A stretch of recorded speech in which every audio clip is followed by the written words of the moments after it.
The Pinball Network is online. Launching. Drain Pinball Podcast. All right, Travis, how you feeling, man? You good? You feeling okay? He's nodding his head. It's an audio podcast, Travis. Try not to cough again. I thought I was ready. Have some whiskey. Joel, Yeah. I got my towel in, by the way. Your towel? Yep. Oh, you bought one? No, I didn't buy one. But I got my towel in. Oh, God. Is that the triple drain? Yeah, it's the IFPA. It's cute. That's cute. Thanks for supporting us. Yep. Right before I hit the button to play the intro song, Travis literally coughed up something. And he was like, I think it all came out. Coughing out blood. Too much whiskey, too many cigars. What can you do? Yeah. Smoke. And I have to ask, and I'm so excited to ask this, but Tom, are you ready? Unfortunately for the listeners, yes, I am. No, unfortunate. No, you are back. He's back. It's been like 5 weeks since we recorded, the three of us. So, yeah, I'm gonna go ahead to hit the button here and let's go. We're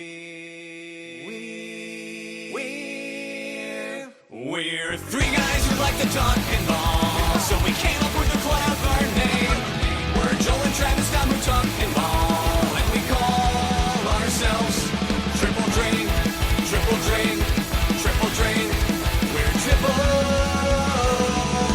drain. Tom, I think we're just gonna have to do it ourselves. Travis is dying. He is dying over there. Are you okay? It's all that Canadian smoke. Okay, no joke. I sent a text out to or his Discord out to Mike with Pinballers, Craig Bobby, and David Dennis up there in Canada. I said, get your freaking smoke out of our country. Yeah, what the shit? Yeah, my kids' daycare, their outdoor day was canceled here in Indiana because the air quality for 3 days. 3 days we were advised not to go outside because of the forest fires up in Canada. So got some pretty entertaining responses back. Mike just says they're cooking a ton of marshmallows up there, and then he sent a picture of cooking hot dogs over the campfire. But it got all the way down. I mean, you're in Missouri, where Travis is, and I mean, clearly he must be breathing it in right now. You gonna be? Okay? I'm fine, Joel. I'm just allergic to your shit. That's all. We just started. Tom, it's so great to have you back, by the way. Oh, thank you. I missed you so much, buddy. I had to be on here with Joel, and it just I missed you. I'm so glad you're back. Thanks. We are like, how that. Now that the problem is, now that we're although a video, Greg was great. Yes, that's what I was saying. Was great. Now that we're a video podcast, it's you've set the bar. Like we have to find somebody that not only meets you and your charisma and what you bring there audio wise, but we got to find a good looking guy too to fill your role. So Greg Bone, boom. It's hard to do. It was a decent stand-in for the Tom Graf. Yeah, I was ready to weekend at Bernie's this shit. I was fully prepared. No, that was cool. It was cool talking to him. I'll put in my will to donate my corpse to you. Wow. Okay. Well, I mean, not the science just in case. Just in case. To both of us. Yeah. Is that what you said? Yeah. Well, how's that going to work? I get that. You'll figure it out. You'll figure it out.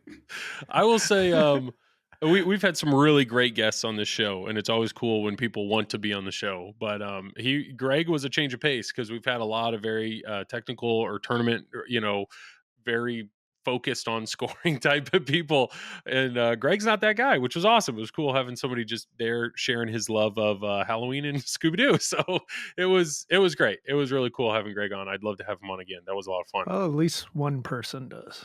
Yeah. Yeah.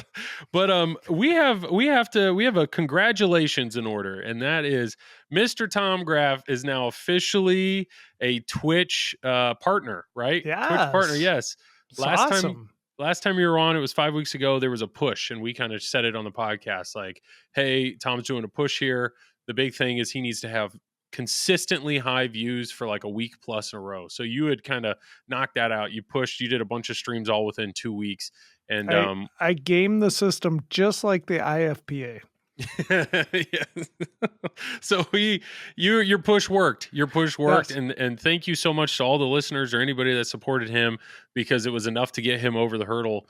And Yeah, officially now I'm the odd one out. We have 2 officially Twitch partnered people and me. I don't stream on Twitch anymore. So, so it's awesome. Congrats, man. How does it feel, just being now like a global rock star? I mean, you just well, I wouldn't go that far, but it feels pretty good. As far as Joel, I know, when we were in Germany, I was having to like beat people off of Tom. Like his bubble was getting invaded the entire time. It was unbelievable. Yeah. That's a great bubble you got, Tom. That's a great bubble. Yeah, and it wasn't just pinball people either. They know, just random people. International Twitch star at this point. There aren't a ton. There aren't a ton of partnered pinball streamers. So you have made it. I can into only a very name elite 4. cloud. 4. I know Buffalo, Dead Flip, IE Pinball, you. That's it. And that's it. I think there's somebody else. They said their name before, and that's who helped Buffalo get in. I don't know who it is though. Oh, okay. I don't think they stream. And then technically Travis Marveloco over here, he hasn't streamed on Twitch in years, but yeah, no, that's awesome though. That's awesome. I know. That was a goal of yours. I'll play Call of Duty again. It's fine. It's probably still a popular game. I bet somewhere. Fortnite, something. I don't know. Maybe like I a don't hot even tub think I could stream. remember the controls on Call of Duty. What, Call of Duty? I haven't played it in like shit, I didn't know the 8 controls years. either, Tom. I just sat there and stared at the camera and talked the whole time, and somehow it worked. Yep. And I think the trick was, I think you had Monica on stream a few times, and that probably increased your numbers a decent bit. She was like once or twice, but we were all you very need. much pre hot tub meta though. It wasn't quite there, but I don't know. I got my floaties ready. I might bring it back. Awesome. Well, last time we recorded, we had no tournament talk. That was the rule. No tournament talk whatsoever. I know Greg really wanted to talk about it, and I did. But now that you are back, there are definitely things we have to review. So just real brief, the goal for this episode, we're going to talk about some of the tournament stuff that's happened in the last few weeks. And then there's just a whole bunch of just kind of random news that's going out there. So we're going to share some of our takes on that. And kind of our current state of where we are with pinball, as well as some of the stuff we're seeing with the market of pinball. So if you don't love tournament talk, that's fine. Hang out. We got plenty more to talk about afterwards. But the main thing I want to address when it comes to the tournament is both of you guys actually traveled to Europe. You guys both went to Europe and played in. It's a whole nother country, Joel. It was a whole nother continent. Yeah, it's a big plane ride over there. Tom even paid for Tom, you paid your whole family, actually. Your whole family went to Europe on that vacation, right? Yeah. Well, not the whole time, but yeah. But so there was they were there. I mean, I'm going to let you guys discuss this, but I know the first week there was well, first off, you didn't participate in it, but Neil did. There's like a tournament, or it's like a one night thing where it's Europe has a team and the US or North America has a team, and they just that was head to head. later on. I thought that was early on, but what is that called? Well, it was early on with the later on. Yeah, that's what you're getting confused that's about. That's a good. This was a while ago, and I wasn't there, so maybe I should let you guys talk through the order of events. Crystal clear, like Joel. It was early on with early the later on. Got it. No, so not early on, later on. Later on with the later on. Got it. Yeah, because the true early on was the European Pinball Championship. Mm-hmm. Yeah, that's exactly what I was saying. Yep. Okay. So what is the U.S. equivalent of that? Like what tournament? Of what? The European Pinball, whatever you just said. Probably the United States Pinball Championship. When did that happen? Never. We don't have that. Okay. Okay. Couple weeks at District 82. So I mean, honestly, yeah, I don't know. Yeah. Is there an equivalent? No. I don't think that there is. I don't think there really is. So the European Pinball Champion, anybody can play in it, right? Because Tom, you played in it. You just have to sign up for it. Okay. Well, yeah. Just Tom Graf can go there. Anybody can. But is anybody, like, if I would have flown to Europe, could I have played in it? Or is there a qualifying aspect to it? No, they would have kicked you out, Joel. I just loved how you worded that to Tom. That was awesome. Bear, get the hell out of here. I know. I'd say it was a genuine question. I didn't know if this was.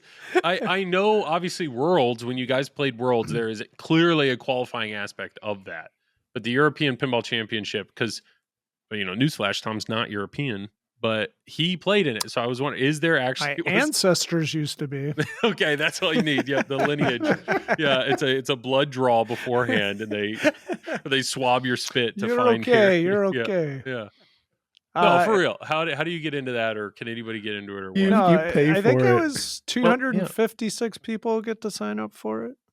Yeah, something like that. But I could have. You could have. Okay, In theory, Your wife, you could have signed your up. kids. You could have flown over there, and you could have got your ass whooped by Johannes. Yes, you could have done. I think everybody got whooped and by Asher, Johannes, right? and Isn't it? Zoller beat him and Vigo, once, I think. and Arvid. Yeah.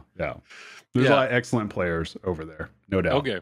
So you played Travis, you were not there for that, right? You just went to Worlds. Yep. Well, yeah, unfortunately, I'm sure it's gotten around to a lot of people. Unfortunately, my mom had some health issues that I had to tend to, so I had to cancel that last second. And then I actually flew to Germany the day before the whole thing started. Yeah. So I was like jet lagged the whole time, but I had like just a crazy whirlwind week to even get there. So I was happy just to be there. Mm-hmm. Let me tell you, jet lag is a real thing, Joel. Yes. It is real. Mm-hmm. It is tough. It sucks, but you just get through it. So what I'm learning is, Neil McRae flies over for like every big tournament. Yeah. If we I'm just going to assume because of jet lag is why he places where he places. Otherwise, he'd be like middle to top of the pack every tournament, right? I honestly don't know how he does it, but it's hilarious. He gave me some very sound advice of how to properly sleep on a flight over the ocean. And Neil, you can correct me if I'm wrong here. I think you have 2 beers and a bowl of pasta. Yep, pasta. That's what I was told, but Joel, I didn't get to do that though. But let's let Tom explain EPC, and then I'll tell you my little tangent that'll only take 2 minutes of how much I dislike United Airlines and whatever airline goes over there. It really seems so long ago, but it's been a hot minute. Yeah.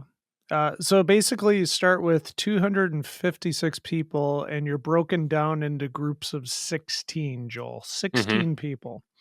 And you play each person head to head. Okay. Travis hates head to head. He does. Yeah. He does. But he would have enjoyed this maybe. But so you have to be in the top 4 in your group to advance. Wow. Okay. I was 1 game away from advancing, and I held a tiebreaker with Vigo. And I lost my game. So I had beaten Vigo, went to my game. I'm like, oh, it's the same game. I blew it up. No problem. Then all of a sudden the Joel magic starts happening where you can't hit a shot. That's not magic, Tom. It's not magic. Yeah. It's a curse. It's a curse. But no, so then I got to enjoy everybody else playing, and no, it was good though. The EPC was good. Nice. And Neil played in that as well. How far did he get?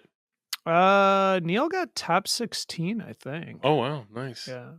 Okay. So what? 32 top 16, something like that. Let me look. I'm gonna look it up.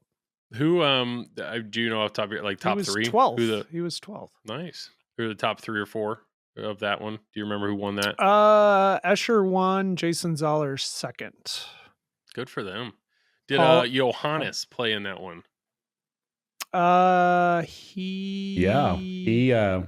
beat him in an earlier round, I believe. Yeah, and this was a major tournament too. Yeah. Okay. Yeah, there were a lot of huge names there. Not only from Europe, but from the U.S. Was what is it? Smorgasborgen? Was he? What was the name? It's not there. Josh made up. No, when we had Josh Sharp on here, the Johannes's name came up, and he's kind of this, not like, at least over here in the U.S., because he doesn't come over here to play, but the guy is just like He's like not a myth, but he's like a legend. Like, no, you He just might wait. as well be a myth. You I just had wait to until actually you watch play this him guy in play. a group. Yeah, it was. Yeah. Well, I'm jumping ahead. That was for Worlds. Let's let Tom finish EPC. So maybe my skill level to yours, Travis, versus your skill level to Is that Johannes, even a question? who's close? Which is the smaller gap? From My what? skill level to yours, or yours to Johannes? Which one's the smaller gap? That's actually a tough question. He's That's that good. Let's do Joel and Johannes. So if you're on the east coast of the United States and you traveled all the way to the west coast, and Travis's camera's out. Yeah. That would be the gap between Joel and Johannes. Perfect. I think that's a great. That was not the question, but I think it illustrates it well. I mean, Travis is a top 25 player, but Joel, Johannes is just insane. I'll put it this way, Joel. Yeah. I've played against everybody. Like Mhm. I think anybody that's pretty much in the top 100 I've played, and playing against Johannes was probably, outside of playing ZMAC at Expo, it was like one of the few times that I felt absolutely helpless. Like it didn't matter what I was going to score. Yeah. Didn't matter what I was going to do. Johannes was going to beat it, and he's going to look much cooler while doing it. Like there was just, he's like a robot. He barely moves. I mean, he shows emotion outside of pinball. Like he's a nice guy. Like Yeah. it's fun. He's fun to talk Very to and nice. everything. Super nice. But while he's playing, I mean, it's just like Terminator mode, and it's impressive to watch. And if you go back and you watch he made it all the way to finals and ended up winning Worlds. Spoiler alert for anybody who hasn't watched yet. But he literally just got to where he was just teleporting to like billions of points on Corvette and doing the same thing on Indy 500. And you don't do that. And you don't do that on those games in that situation either. It was just crazy, the stuff he's able to do. So I know, like this is, maybe I have no idea what I'm talking about, but like Eric Stone, I know people have said Eric Stone before. Once he has a shot dialed in, he can just do the same shot for literally like 100 times in a row. Like some people describe him as that. Like once he finds that shot, he can't miss the shot. But then you have people like, I think like an Escher, or that has such a crazy like understanding of the rules and the math at hand, the way that he can dissect code and know exactly what he needs to do. I'm just trying to like give a trait to some of these big players. So Keith Elwin, like what makes Keith Elwin so great? Is it his rules knowledge? Is it his accuracy? Is it his ball control? All the above? I mean, I would put Elwin more in the ball control area. Like he can settle in easily, and once he finds a shot, like he can hit that shot. He can go to town on it, and he can change his strategies according to what the pin's giving him too. Like you've seen it over the years. If you watch a lot of his games over the past decade or so, there's been plenty of times he's done something like that similar to make adjustments in the middle of a game. I know he kind of did something similar like that at Indisk when I was on Congo against him, and he was just like peppering the right ramp between the pops, like collecting a hippo bonus or whatever that was. And I mean, it got way up there. I don't even remember if it got maxed out. He was just doing something crazy, getting up to 3 or 4 billion on that game. And that's the type of stuff people usually don't do. You never see that, but yet he's able to achieve something like that. So that's kind of how I would put with the way that Elwin does. Now with Escher plays aggressive at times. Like he'll nudge the machine, he'll get on it, he'll slap the shit out of the machine, at times, but he's the same way. I mean, all elite players, they will dial in on a shot at some point, and they all have elite recovery skills. They all have elite shot making ability. Now, not everybody knows every single nuance to a game. There is several people that do, but not everybody. And at times you don't necessarily have to know. Like that's the dirty secret about tournament pinball, that if anybody else is trying to get better, you don't necessarily have to know the entire game or the rule set like the back of your hand. You just got to know your path. And you just got to know, okay, if I do ABC, then I can do the next thing. That's really what it amounts to. It's not knowing every single little minute detail of it, because you're not going to do everything on a pin. Like it's not, unless you're playing at Expo or something like that, you're not going to get to wizard modes too often in a competitive setting. It's not impossible, but you're just mainly just going your pathway. So what is it though? Like, why? What is Johannes doing though? That's so much better. Or Probably not human. Probably something sent back from the future. I mean, there's a lot of things. Cyborg. So the best way I described it to somebody playing him, it was like he had a magnet on both flippers, because the ball would always find its way back there in a trap situation. Then he would just go. So he'd do some flips, hit some shots, be trapped up. Like, hit some shots, do some flips, be trapped up. So it's like, just everything seems safe. Like everything he shot at was he could get it back in control. It seemed like it, yeah. Even if it was like an in lane, like he's back under control. Even if it looked like it's gone out lane, little move, back under control. I mean, it's very impressive to watch. I would probably venture to say that it's highly likely that if he played anybody else in the world currently, I think if they played 100 times, he probably beats everybody, like more than 50 times. He probably wins more than half the time against anybody else in the world. He's just that good. And that's not to say like, oh, everybody else is that bad. I mean, a lot of these players are elite level players. There just has to be someone that's just the absolute best right now.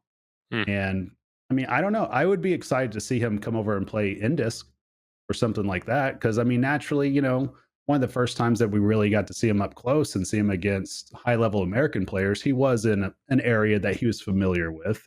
I'm sure he's played those games tons of times. So yeah, you could say that there might be a little home court advantage there. But so I would be curious to see him come over here and play in America against the top American players and see how that goes. Or even, you know, any type of neutral site. Not saying that like the place that we were at wasn't, but you know what I mean? Like, it's different when you got to travel that far and you're, like Tom alluded to, you're jet lagged, you're away from home, you're in a hotel for like a week and a half, 2.5 weeks. I mean, yeah, there's a lot that goes into it. Maybe this is a really dumb question, but obviously European games run on a completely different type of power, not type of power, but like their voltage is different. Like it is a different power supply that's built into these games. I can tell you their water's different. Well, we know water, yeah, gas or no gas. I figured that out. Gas or no gas, tiny little stuff. But I know the power setup in Europe is different than here. Did you feel any like? Were the flippers stronger, weaker? Did they last longer? Any change like that or no? None of that was noticeable. No, I mean, the games played fine. The only difference at Worlds, I mean, I can't speak to how the games played at, where was it, Fulda, I think, EPC? Tom can, though. That was pretty legendary for the American players, but I can't speak on that. But at Worlds, well, Tom, go ahead, take it away. Tom. Yeah. Where was this? So a lot of the older games are set up kind of tough in regards to nudging. Like you on a couple of the games you could not like that's a good example. I don't know, Dolly Parton. There are a couple of games like if you just gave it like a little nudge, like you were done. You tilted out.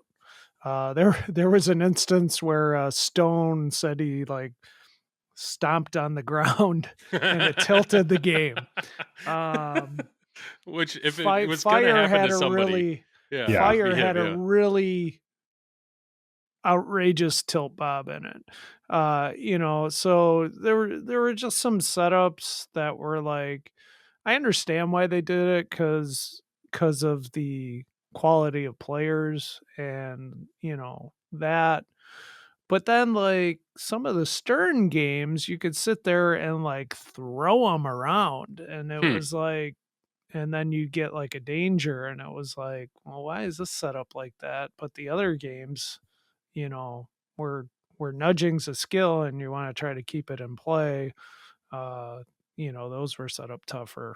So, I just didn't agree with a couple of the setups. But, yeah, what do I know, I guess.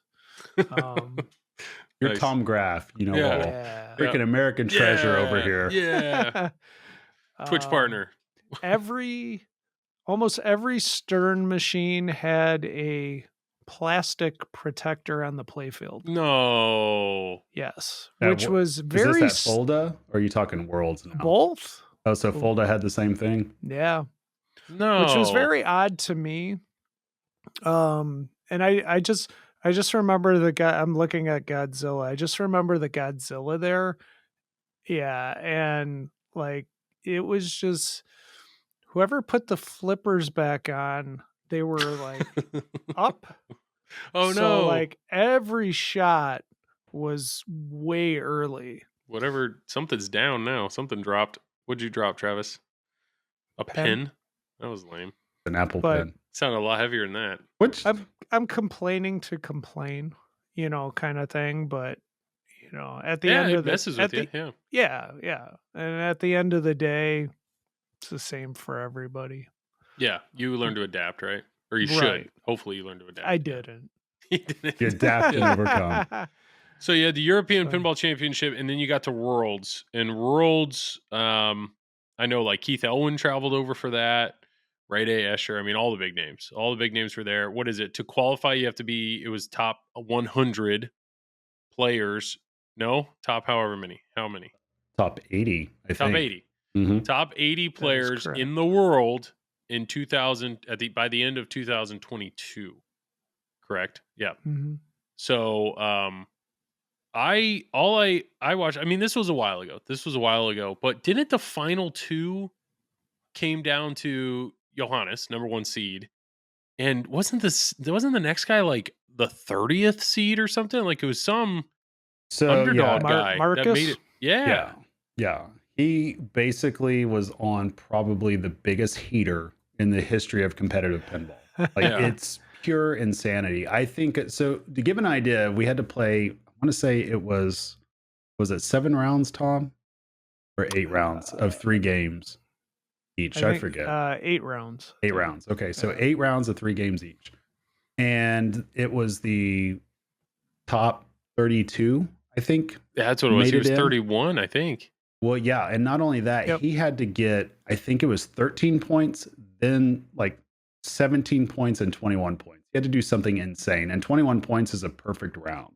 Yeah. So he basically had to nearly win out against top tier players for 9 games in a row because he was like at the bottom after just a couple of rounds. And so not only did he do that, then he went on and I think he defeated Stephen Bowden in the first round, going to game 9. And then I believe he beat Escher, I think. And- Did he beat ZMAC before? or is it that? ZMAC first? Yeah. Yeah, it was ZMAC. So, yeah. so. Yeah, so then he beat ZMAC, Zach McCarthy, who's a world champion. Yeah. In the second round. I think he even swept him 4-0, if I remember right. And then he played Escher the next round and then won that. And then he played, I want to say, was it Marcus Stix at that point? Or did he play? I can't remember. I forget. But he was just on an absolute heater. And then, of course, he took Johannes all the way to 9 games as Yeah. well. So, Yeah, which was yeah, it's insane. just crazy. Yep. Well, I know watching that, so you had you like you said, you had to do the qualifying for it. Tom, you didn't qualify, right? I suck. Did Neil qualify? I think he did. I think He Neil sucked. did. No, he didn't qualify. He didn't He make didn't the top? qualify at IFPA 18. He Okay. was kind of in his own head.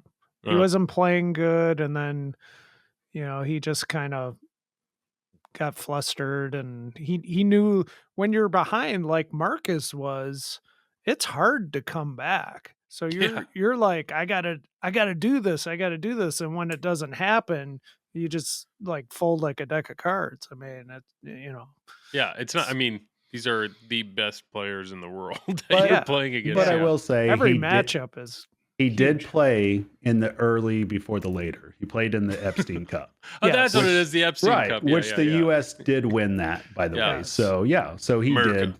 he did come home with some Which- hardware. Yeah, What's- which Neil did not play good on his first game, and then his next 2, I think he took first on Centaur and Skateball. So the Epstein Cup, what's the Yeah. rules to that? It's a there are team. no It's 2 teams, right?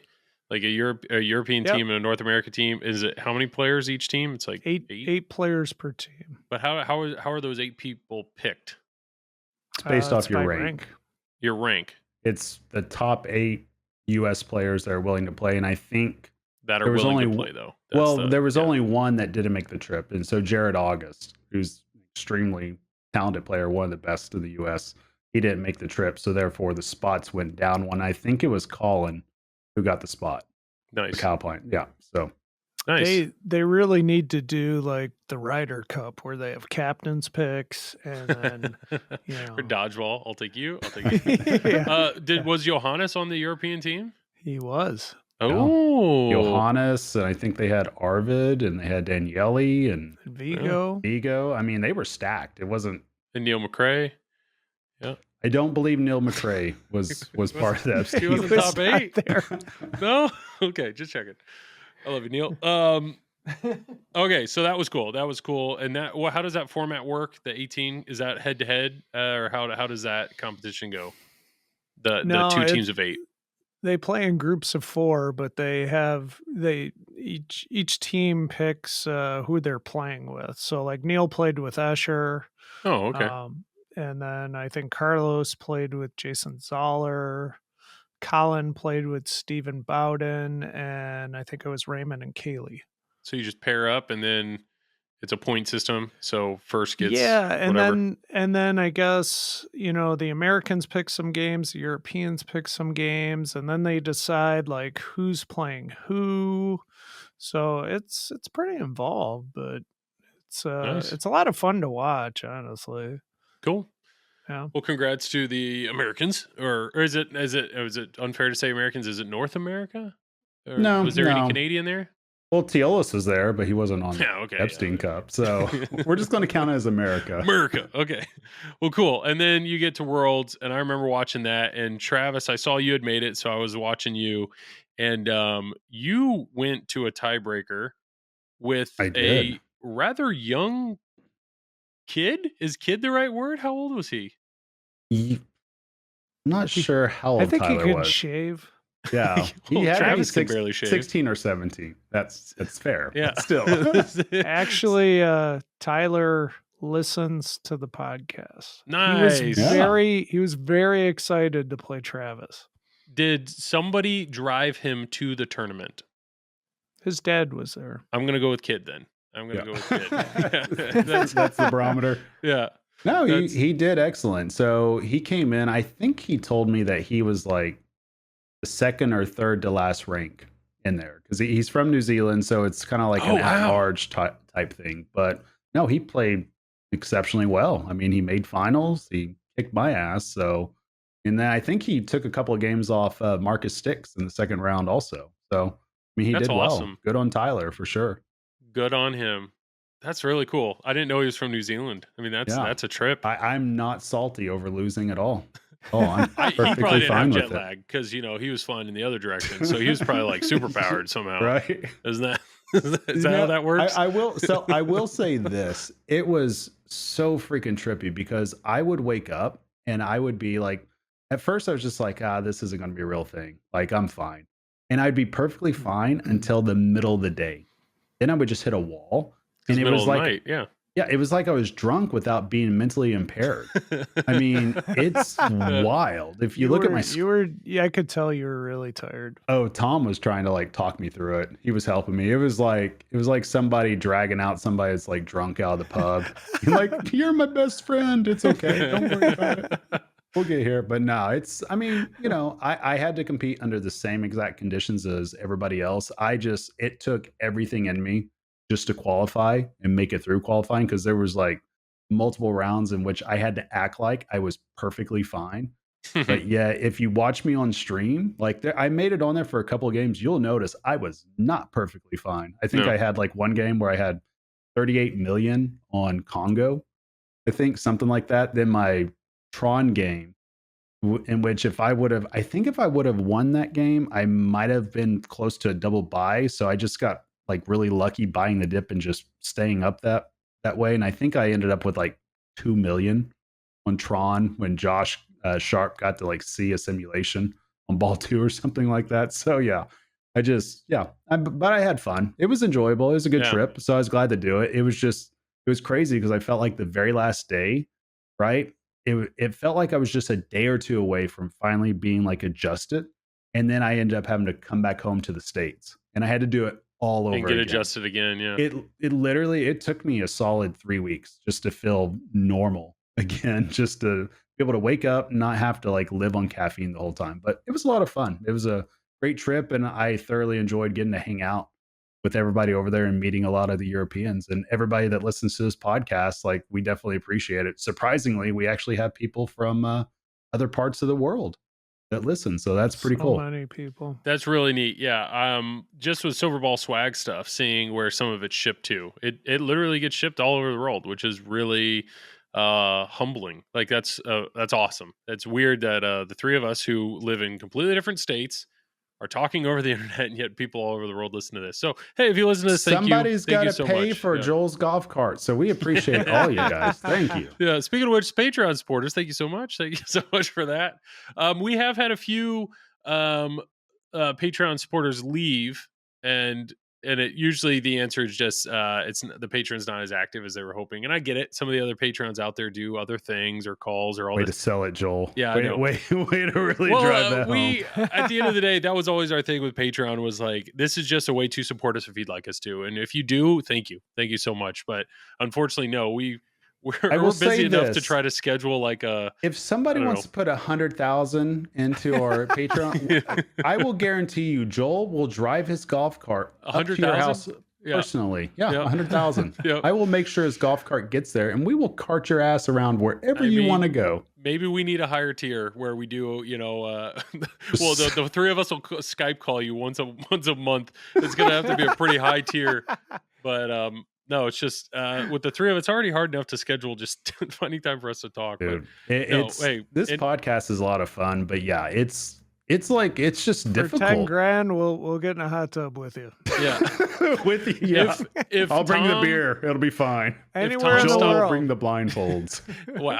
If Tom stopped streaming and stopped his District 82 stuff, and if Travis did a job outside of pinball, no, I'm saying if you stop doing that, if I stopped doing my streaming, and all we did was focus on this pinball, we could do a lot more of this podcast. But unfortunately, I'm just trying to keep my head above water, raising 4 kids. I know. So yes, what I'm saying though is anybody that buys our merch, wherever it is, that's awesome. It's incredibly flattering. Same with the Zazzle stuff, the lunchbox. We've gotten a few emails of people getting their lunch boxes, which is awesome. And all our Patreon supporters, I mean, we really appreciate it. It's incredibly undeserved, but we really appreciate the support. And I wanted to say, the European community was very welcoming. Just a great community. Bowls and Balls was fantastic. Freddy's Pinball Paradise was fantastic. I mean, I would definitely go back if I had the chance. Well, in 2 years, right? 2 years, you probably will. Well, it won't be there. It will be in Austria. Oh, okay. And I probably won't make it anymore. So you don't think you're going? With Josh's rules, Neil will make it though, right? So that's Graf. true. Yeah, but I'll be poor by then. So we talked about that, because it's clear that the IPA is only changing the rules specifically to, screw Tom Graf. Yeah. Okay. Well, anything else tournament wise that we need to talk about? Anything new? Nothing. I knew we wanted to cover some of that. We got it out of our system, right? Like, we flip some flippers, we play some games, we drink some beer. Sounds like a plan. We drank a lot of German beer. I couldn't think of anything better to do, honestly. Well, I will say from watching it from afar, it is a challenge. And that's why I have even more respect to any of the people in Europe or Australia that like watch my streams late at night, because to watch your stuff, it was me staying up super late.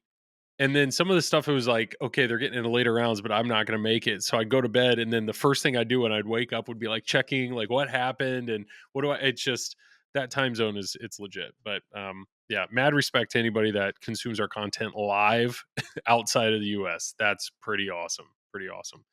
Except for you Canadians and your stupid smoke. Just suck it all back in. Well, they're not overseas though. So. What is it? True. Somebody on the stream last night said what Canada's doing right now is an environmental terrorist attack. They're just blowing their smoke down on us which I thought was hilarious. But anyways, other stuff to talk about. What's kind of going on in our collections? I know I have spent a lot of time with Foo Fighters, Godfather and the Godzilla Topper. The Godzilla Topper, we talked about this a little bit last time. Tom, you were not on here, so I'm curious to hear your thoughts. But the new mode, I'm having a ton of fun with. I haven't tried it yet. Oh, man, you've got to. And one thing that really surprised me is, like, my wife does not Mad care. at Godzilla. My wife does not care about pinball at all. She doesn't really like playing it that much. But on Father's Day, this was the day before Father's Day, she's like, all right, we can do whatever you want tonight. Do you want to watch a movie? Do you want to play a board game? Or do you want to play pinball? I'm like, Nicole, I'm not going to make you. There wasn't a fourth option? That was it. That's all I got. Joel's like, Daddy wants to play pinball then. So I was like, I'm not going to make you play pinball. She's like, no, I actually want to play pinball. I'm like, I don't believe you, but okay. I've never heard those words out of my wife's mouth. I know, right? So so I showed her the Godzilla and I was like, well, hey, you may actually really like this mode. And because it's endless ball save for 5 minutes. And she loved it. Like, she wasn't faking it. She actually loved it. And it was because yep. It was because how many more innuendos can I give you? Yeah. Endless. Anyway, Joel can endless tell what's time going for 5 minutes. I mean, what else can I say here? Somebody's faking it. For sure. Yeah. Well, the reason I say that is because I was down here and I went to play another game and she actually played the mode again by herself. And that to me was surprising. So, oh my God. It's, I'm trying, Joel. I'm trying. I know. Yeah. I love you to death, buddy. The story's really moving forward. So she played the game a second time by herself. Okay. That's a big deal. Yep.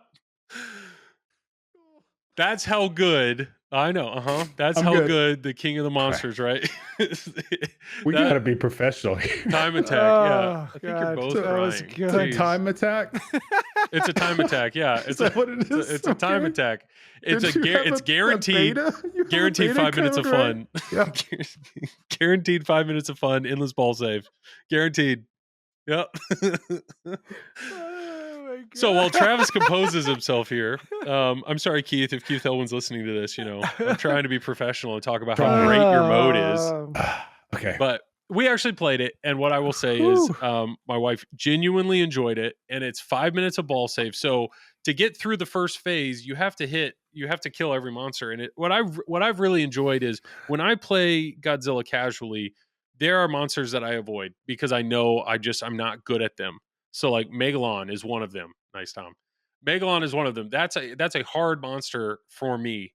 But yet like this, it forces you to do it. And that's what I love. It just feels like an amazing training tool. It really forces you to hit the shots.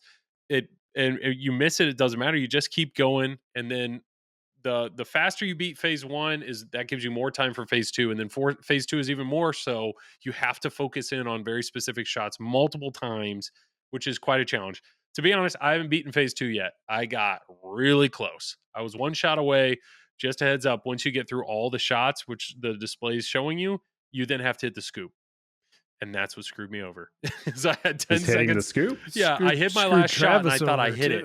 I was like, yes, I hit it. I hit the left ramp or whatever my last thing was. And then it's like, hit the scoop for the knockout blow. And I was like, are you kidding me? So I had to get control. And then I had like one shot at the scoop and I missed it. So I will beat it, but I will just tell you, like, my brother's played it, my brother-in-law's played it, my wife has played it. This is an incredibly fun mode for even novice players because it's endless ball save. It's great music, great everything. It's just one more thing. It's kind of the icing on the cake of an already incredible game. I'm a big fan. You're saying the mode gives you a chance to just joel out. Yeah, man. Yep. So do you know what joeling out is? Like, it's we a came up with right? Oh yeah, hell yeah, we came up with this at Worlds. Yeah. Yep. So when you joel out or you go into joel mode, it's where you flip a lot and you brick a ton of shots. Oh yeah. But then you accidentally hit a shot and you advance your progress, but you don't know you did it. Yo, boy, that sounds like me. Been there, who made this up? Who was part of this? I mean, it might have been several of us. 80 people drinking beer and coming up with new pinball dictionary terms. I don't know. But you make the mode sound fun. So it's genuinely fun. So is this mode tied to the the topper, like it's a topper Yes, only you have mode. to have the topper to have access to the mode. So I Good have thing to have a buy the topper now. You've sold this mode so much. Don't Yep. worry, because in like 4 months it'll be on Insider Connect, so don't worry. That is not true. Bullshit. I'm just I'm just saying. Why didn't they do the promo video that says like Joel's wife is not faking it? Like they could have sold so many more. Of there's those a lot they could have toppers. done on that Some promo rich video. guy crying behind the scene because he doesn't have a fucking topper. Oh. It But is, Joel, you're making me want the topper now. It's a Now, blast. The way that you described the whole mode, it's and really the fact fun. that your friends and family apparently like they approve. Yeah, oh yeah. And this Yeah. is actually a good barometer when Joel's friends and family Well, like a game. This It just really brings is. this just brings up a lot though. I mean, this is a side note, but like we've talked a lot on in some of our Facebook chats about like how hard it is to make code fun.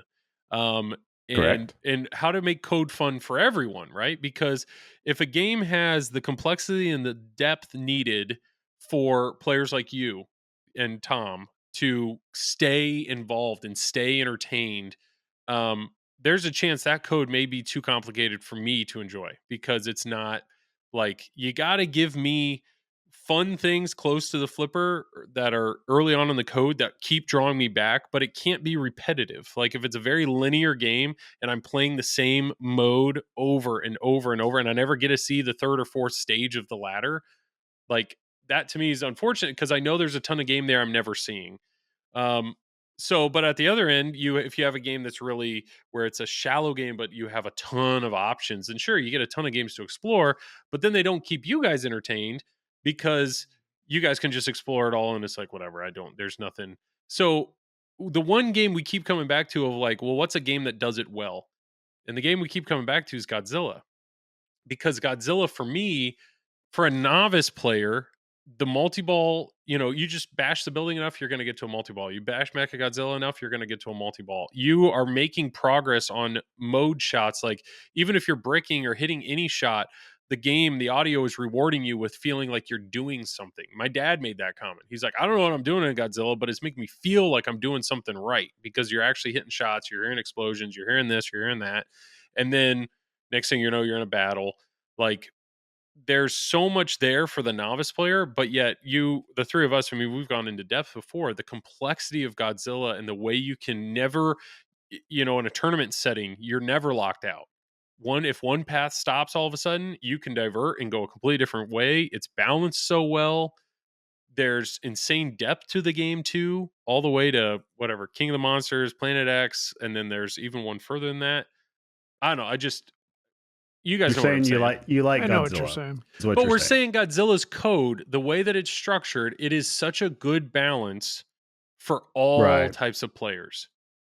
Yeah, and I mean, in all reality, I think that there's basically three types of players, right? You have your player that doesn't necessarily mean they're elite level, but you have your player that really focuses on tournaments, really focuses on rules, and going through the game that way, right? Yep. You have your casual to average player that may not play tournaments, but they know their way around a pinball machine. They could get to a wizard mode here and there. They'll get generally through the first parts of the game and get to the mid game, right? So me. And then I would put you like squarely in that category. And Sure. then you have the people that are very novice, either have never played pinball before or just flip their flippers like they're Ray Charles. Like it happens sometimes, right? So Sure. it's like sometimes they just can't hit shots. Yeah, exactly, Tom. It happens. So, the thing is, those types of players, they thoroughly enjoy pinball, but they don't pay attention to the rules at all. Mm-hmm. So if you ask them what starts modes, they'd have no idea. If you ask them about playfield multipliers, they'd have no idea. If you ask them how to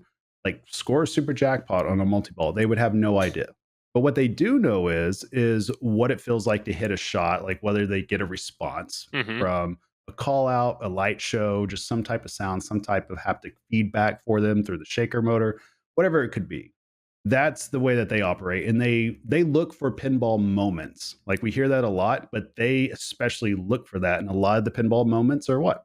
Right up the middle. That's why like Attack from Mars, Medieval Madness, Stranger Things, games like that have some type of bash or some type of objective that's just straight up the middle.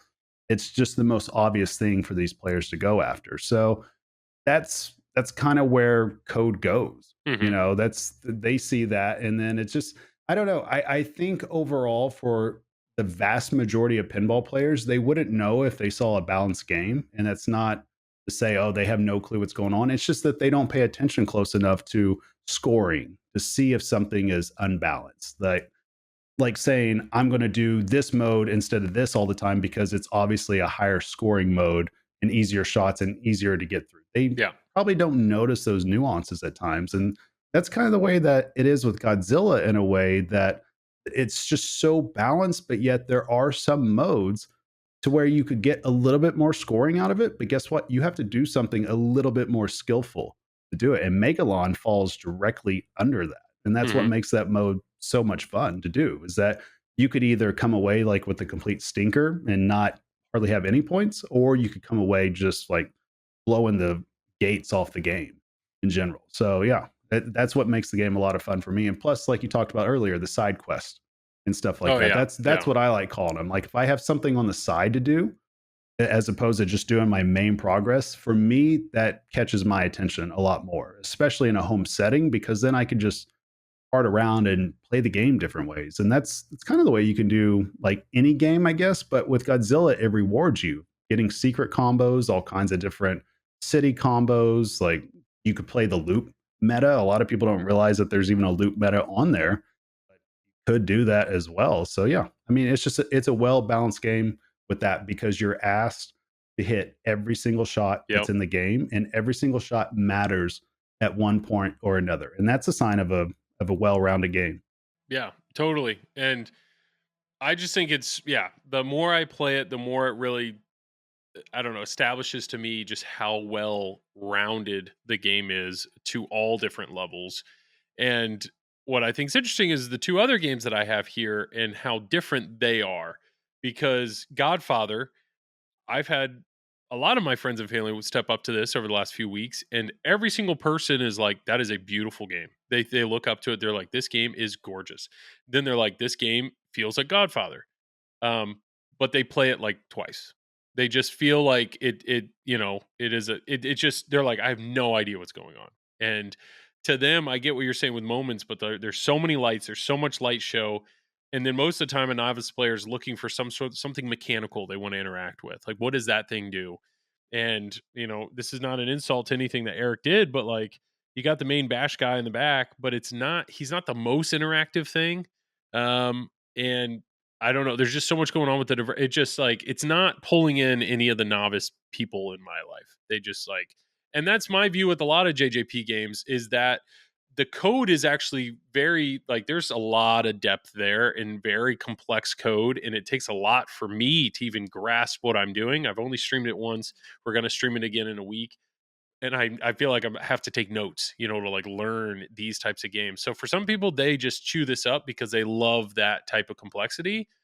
But it just, to me, it does not strike a chord with a novice player. Like they miss that. Well, it goes back to that if everything in your game is a moment, then there is no moment. You know what I mean? That's where GNR suffered from, that everything was just like boom in your face. And it's not saying that that's necessarily a bad thing.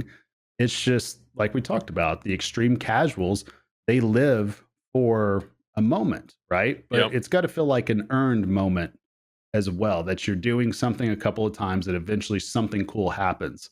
Whereas if it's just like everything's popping off at the same time, you have no clue where it's coming from, because the ball might not be staging, or there might be like multiple things stacked on top of each other. And then you got a light show that's all over the place. And that's not just Jersey Jack. I mean, there's games from every single manufacturer out there that does something like that. So yeah, it just gets confusing if you don't necessarily space out your moments in that way. Well, Tom, you have a Godfather. You've had one, and I know you also have a Foo Fighters. Some of your newer purchases here, but like overall, Godfather, is that a game? How much time have you spent on it? Is this game growing on you? Is it kind of getting I don't know, bland? Or like, what are your thoughts having owned it a little while now? It's a game I got to spend more time on. Reason being is I wasn't playing it a lot because I was going to Germany. So I'm like, oh, I know this game isn't going to be in the tournament. So then I avoid it. But now that I'm back, I'll put some more time on it. But I mean, I've enjoyed the time I've had on it. Haven't done anything like Carl has done. Yeah.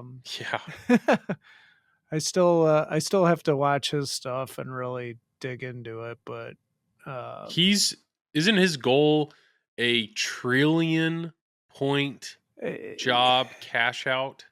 Yes. And he's going to do it. Because I know with the weapons are essentially multipliers, so you can get all the way up to 10 times.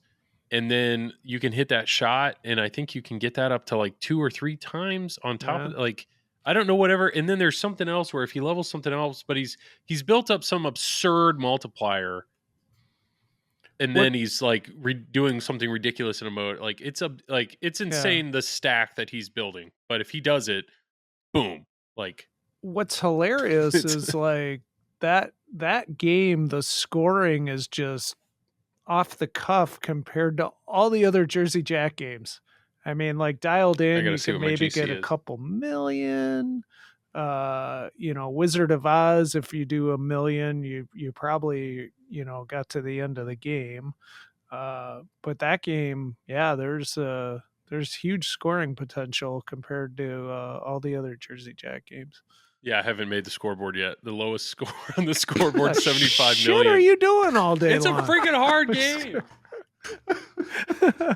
I love, Tom, how you were like, there's so many scoring opportunities here. And Joel's like, I'm not even on the default. But that's the board. thing is I'm like, I've played it a handful of times. I haven't played it a ton. I need to play it more. But then when we streamed it, it was really just like learning. It's like, oh, I got you. Right. But you're in multi-ball a ton, but just because you're in multi-ball doesn't mean you're scoring points. Like it's not like a give me there. Like, oh, I'm in multi-ball. Here comes 100 million points. Have you been using the multiplier like Carl told you to? So that's the thing is the more that I've streamed it, people are like, you have to be doing that multiplier constantly. Yeah. Like all the time. And what we're talking about is when you hit spinners, button? You can hit that, right? Okay. Imagine having a multiplier in your hand the whole time. All the time. So when you hit either spinner, left spinner or right spinner, you start building up your weapons, but it'll like build up to a threshold of like 2 times, and you have to use it. And then it'll go to 3 times, and you have to use it. So you have to keep using it and building it till you get all the way up to the 10 time. And then you can just keep using 10 time over and over again, but you have to build it up every time. Yeah, I mean, if you don't use it, you can't build it up. Yeah. So you have to, it's basically like ripping spinners, seeing your meters maxed out and then using it and to keep doing it and doing it and doing it. So some people are like, oh yeah, I spend all of ball 1 doing nothing but trying to build up my multiplier. And then they start getting into jobs. And to me, that's I'm still playing the game. I'm still learning it. But the number one thing that I don't like with a pinball game is when I feel like there's one thing I have to do. Like when I start the game, I have to do this first. And with GNR, I felt like I had to get a bunch of certain patches before I got into my first mode. And so every time I hit the start button, I was focusing on just doing patches. Or if all of a sudden, well, you're telling me I have to focus on the multiplier before I do anything else. Like, I don't want that. You have this huge game here that I want to play. I don't want to have to focus on one thing. Yeah, I don't think you have to do that. I mean, you have to do that, but I don't think it has. I don't think it has to be a focus like the patches. Just Joel out. Yeah, true. I mean, you can do that during multi-ball. You can do that whenever. I mean, it's it's still a side thing to the game, but it's an important thing to boost your score. Yeah. Well, so GNR, I'm still enjoying it. But there's still a lot more I need to learn. And then that brings me to Foo Fighters, the other game that I have been playing. I streamed it last night. What I think's hilarious with Foo Fighters is the first night my brother and I streamed it, we came away from this game, and I came away from the game going like, crap, do I have to buy this game? Like, it blew us away. The way it shot, the flow. My brother came off of it, and he's like, that game was so much fun. And it was just the shots and hitting things. To be honest, we didn't know a ton of what we were doing. We knew how to like get into a van mode, but we were really learning the game. But it was just like the immediate kinetic satisfaction and the immediate just joy we came out of the game, the animations, the call outs, the music, everything. It's like, this is really, really good. Well, now that I'm learning more and more and more about the game, I feel like I'm almost overthinking it. I need to Joel out, apparently. I'm like, we streamed it last night and the game kicked our butt. And part of it was because now all of a sudden we're like focusing on upgrading our van. Upgrading your van is so powerful, but those shots bring so much side to side action in the game that it's just like the outlanes were just destroying us. They were eating us alive. And so I'm pretty sure like the first stream I did it, I got to either DC or Austin. Like I got through 3 modes and I was there. And now the best I did was like 2.5 modes. And it just, I'm almost overthinking it because of the complexity there. And my fear with Foo Fighters is like, because upgrading the van is so powerful, I don't want to feel like I can't play the game until my van's upgraded every single time. Like that was one of my worries with Deadpool was I was like, well, I don't want to get into a battle unless I have Wolverine, lit. Or... You have an easy path though. Like, why not? Are you trying to do this all in single ball? Can you upgrade the van in multi-ball? I thought you couldn't. I thought maybe has that changed? Because I felt like it wasn't. Oh well, there we go. There's well, even multi-ball. I would just go ahead and just play your first mode out. Like yeah, if you feel like you can find ramps, just play Los Angeles combo. Like just jam on some shots. I cannot. That right ramp is a hard shot in my mind from the left flipper. There's 2 other ramps. Yeah, but the left ramp, the left ramp, backhanding for the left flipper, not a problem. The left ramp from the right flipper, you better hit it or you're drilling a post and you're in trouble. So what does that tell you need to do from the right flipper? Oh, get better or post pass over and do it from the left flipper? Neither. Just hit the spinner, then the side ramp. Okay, fine. Because you're in yeah. You are overthinking this. Like just take what the game's given you. Okay. Like that's all you got to do. And so pretty much you can use, unless it's changed suddenly, you can use your Overlord multi-ball just to jam away on the targets there, on the drop targets, and get your van mods. Get them upgraded from there. Yeah, and plus the bomb is worth using now, since now they kind of changed that around to where you don't get basically negatively dinged from using it. So for anybody that doesn't know, the bomb, when you upgrade, there are 3 drops in the middle of the playfield. If you hit all 3 down there and there's a paddle behind it and you just keep hitting that paddle before the drops come back up, and that's how you upgrade whatever lit weapon was lit when you dropped them down. One of them is a bomb. What the bomb does is it basically gives you shots when you get into the mode. Previously, if the bomb gave you 3 shots, that's great. You progress further in the mode, but you earned nothing for those 3 shots that it gave you. So if you max the bomb out and it gave you, I think it's 8 shots, you could complete a mode in like 1 or 2 shots. Problem is you're getting only 1 or 2 shots worth of points. So there are certain people that were completely avoiding the bomb because they're like, no, it basically takes away points from me. I can't.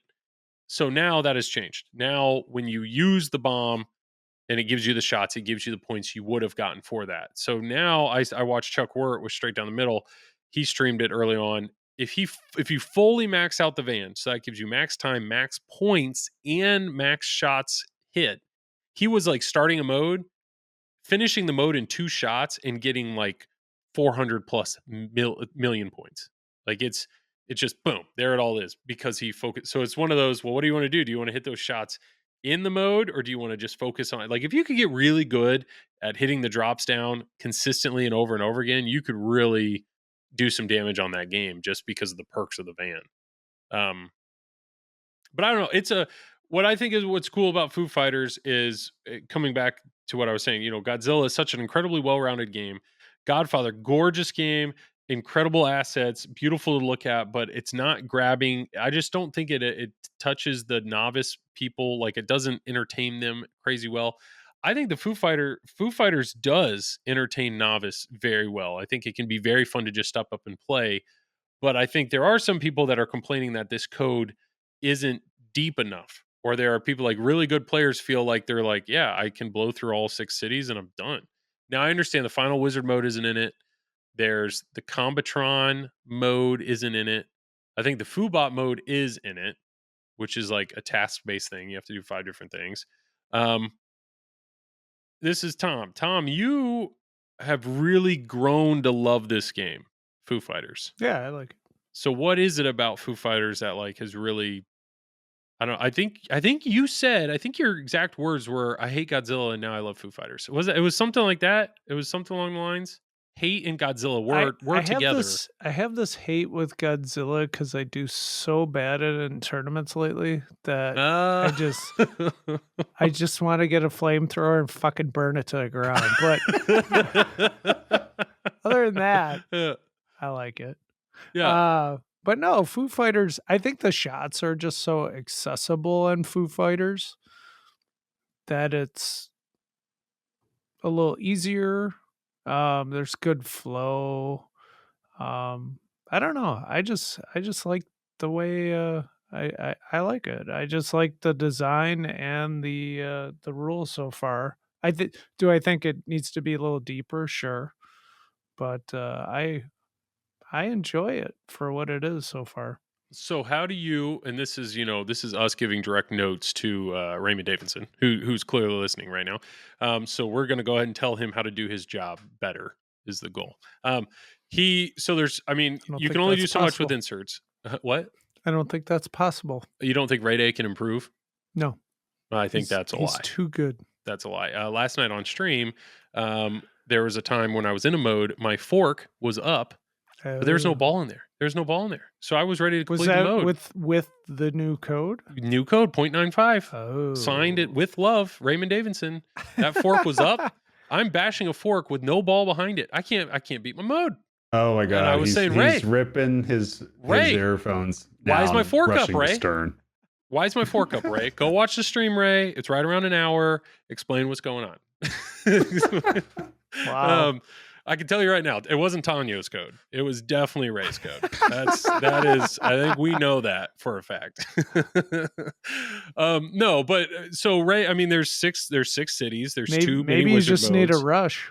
There's no. That'll be just no. That just it destroyed me. And then there's the Overlord mode. But it's like if really high end players are kind of blowing through this game. I don't know. What do you do? What do you do at the, like, you don't want to make the modes harder because that hurts everybody else. Like how do you, I mean, it's an easier design is the thing. And that's why a lot of casuals and a lot of average players are extremely drawn to it. Because just like you said, the shots are all very accessible. I mean, it plays a little bit quicker in spots, but you're not necessarily like, as long as you avoid trying to forehand the left ramp, you're really not in danger with any of the shots in particular.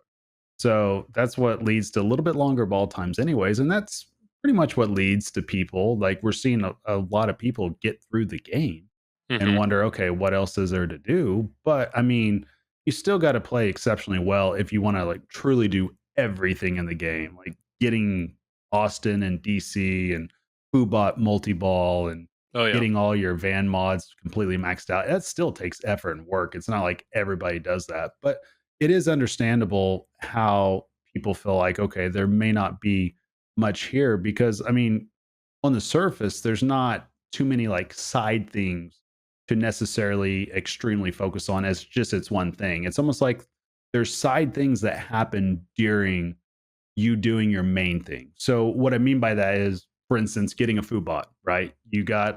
You have to collect these parts, but in order to collect these 6 parts, you have to do various tasks in the game. But several of the tasks are, for instance, Area 51 multi-ball. Start it. You got to do that. You're going to do that anyway. Score an Overlord multi-ball super jackpot. I mean, you're going to play your first Overlord. You're going to have a shot at doing that.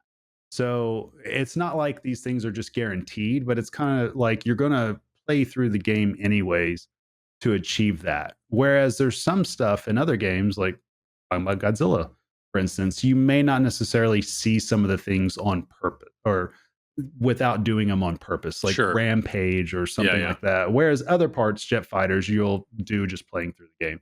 So that could be part of what it is. But let's face facts too. Foo Fighters is still very much in its infancy when it comes to code. I'm sure there's tons of other stuff that they have in mind that they want to do. And overall, right now, with what's there, it's fun. Oh, it's yeah. It's not as if it's not fun to do all the things. I mean, Bot Frenzy, it's pretty cool just seeing how much you could, bring up that value. It's fun doing the inlane shatzes to get the 2x, 4x.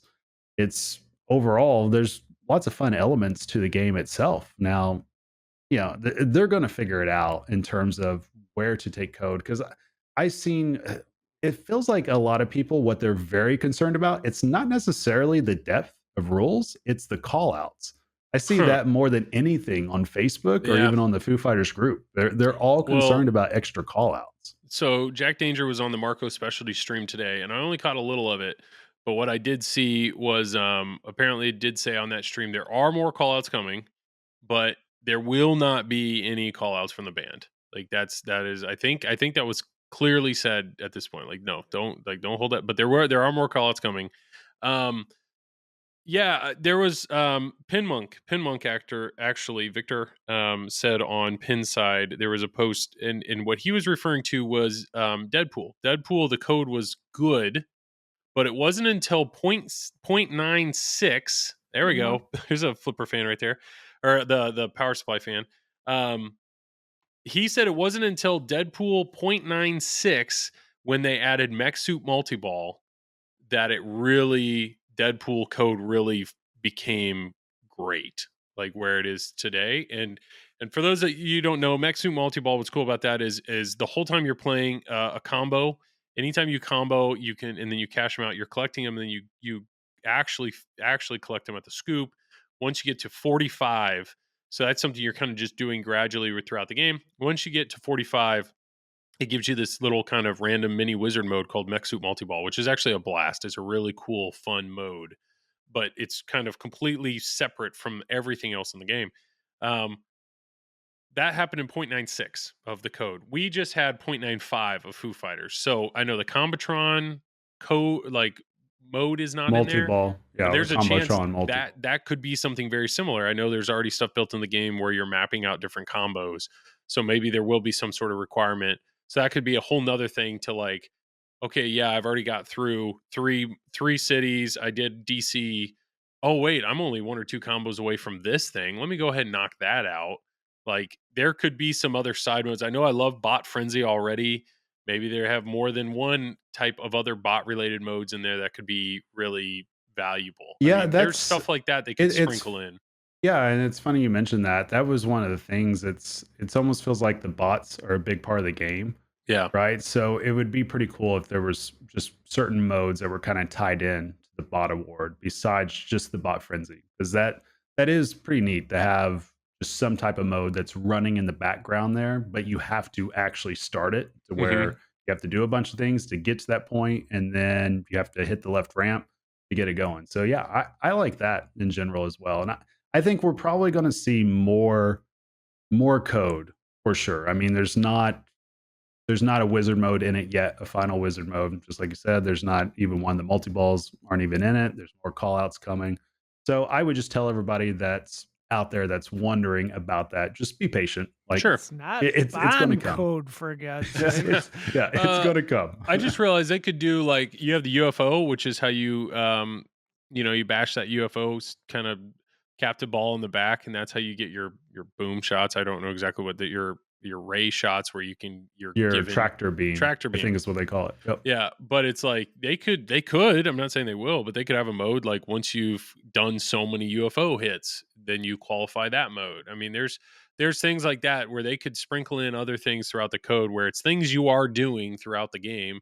I mean, Godzilla has UFO multi-ball. I've never been to it, where you destroy so many UFOs. There's a whole thing there. So it's like sprinkling in cool little modes like that of progressive shots or progressive hitting of different things could be really, really neat. But you're right. Foo Fighter code is not done, but it still is a ton of fun. I'm having a ton of fun with that game. I know there's a lot of them out there and people are enjoying them. You did say Bond code. I actually watched Jack Danger on Dead Flip did a stream of the latest Bond code.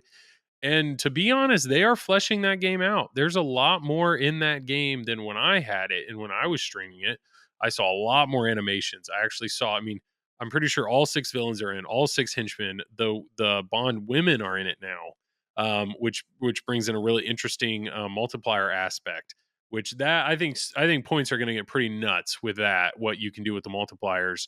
The Q modes, they're getting to the point where if you play the Q mode, the villain mode, the henchman mode, and the Bond girl from a particular movie, then that lights that mini wizard mode. There's so there'll be a mini wizard mode for each movie. There's going to be a mini wizard mode for the first time you complete 6 of anything. So it's either 6 Q modes, 6 villains, 6 henchmen. Once you complete 6 of those, boom, there's your first mini wizard mode.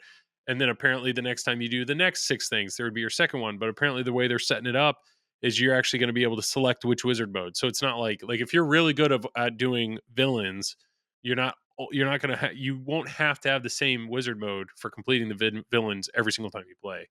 So they are really fleshing that game out. And there's people saying that's Lonnie code, and Lonnie's stuff usually takes a while. Stranger Things took a while, Guardians took a while. And from what I'm seeing, Bond is really fleshing out. It is getting a lot better. So if you own a Bond or you're really all in on Bond, keep holding out. I think that game is getting better. Tom, you have a Pro. You had it on location. Is it still on location? I don't have it anymore. I sold it. Never mind. So none of us have a Bond, but it is cool. I mean, I'm happy for. Can't own everything, Joel. I know, but I mean, God it wasn't an earnings powerhouse. Is that what you're saying? Yeah. What's that? It wasn't an earnings powerhouse on location. It did all right. What you're saying? It did all right. It earned something. I honestly, I haven't heard. I mean, just to be flat out honest, I have not heard anybody say that Bond is just destroying on location. No. I think it doesn't have anything to do. I wouldn't say that has anything to do with the code, with the design. I think it's simply just the theme. Yeah. You agree. I agree. And I've heard I think it's really cool. Shout out to Jason and the Pinball Party podcast, but he's had Kale Hernandez and is it Emily? It's the owner. I feel really bad, but it's the owners of Electric Bat Arcade. I hope it's Emily. I really feel bad if just make up Rachel. A name. I'm sure you'll get it. Rachel? God, I feel terrible. Joel, she's really good. When we say Joel out, only do that on pinball, not trying to remember names. I just feel terrible. I feel terrible because she's actually awesome on the podcast. Should. Anyways, they've been talking about apparently freaking Toy Story just crushes. They are getting crazy good money with Toy Story. They're also saying that they don't have to do anything with it. The thing doesn't break, which is awesome. As soon as you say that. Yeah. Well, apparently it's not breaking, and they're doing very well with it. And then they said Scooby-Doo is just killing it. They have had to do stuff with it, but just killing it. So those both are strong themes. Scooby-Doo is a huge thing. So is Toy Story. Toy Story 4, no. But Toy Story, yes. The kids, they run up, they see Toy Story. Oh, yeah. I feel like Joel, are you figuring out this name? Out her name. I feel so bad. Okay, I need somebody else to talk so I can actually focus on what I'm trying to do. What's going on, Travis? I'm just chilling, just keeping it real while keeping it safe. How about yourself? Keeping it real. Doing good. Doing good. Yeah. I wish Joel would fucking hurry up with this shit. I know. I can't type. Can you imagine, Tom, if we were on a podcast that, I don't know, thousands of people listen to? Use the pre-production time to actually, I don't know, be prepared. Okay, I can't find it. I'm all over Pinball Party's Instagram, and he's got great pictures of. I feel terrible. Anyways, you should. It's great. I really hope her name is none of the names you said. I said Rachel and Emily or something like that. I feel no. Is it Sarah? It's definitely not Sarah. Yeah, Brenda. Jane. No. What's sad is I'm pretty sure I've emailed her because I emailed her a long time ago saying how great her merch was. Leslie. Michaela. I think we're close. Abby. Can't focus. I can't think of any other female names. I'm just thinking of name. Oh, Monica, my wife's name, Monica. Here we go. We're gonna get this. Rachel. I was right. Rachel. Thank God. I actually knew that. You knew it was Rachel the whole time? Yes. You dick. Okay. All right. Well, I'm glad I got this support. Anyways, anybody that's sat through that, thank you for that. What do I have? Okay, let's just review our notes over here. So European vacation, got it. Joel doesn't know shit. Don't know why you wrote that. Okay, got it. Current stuff, useful.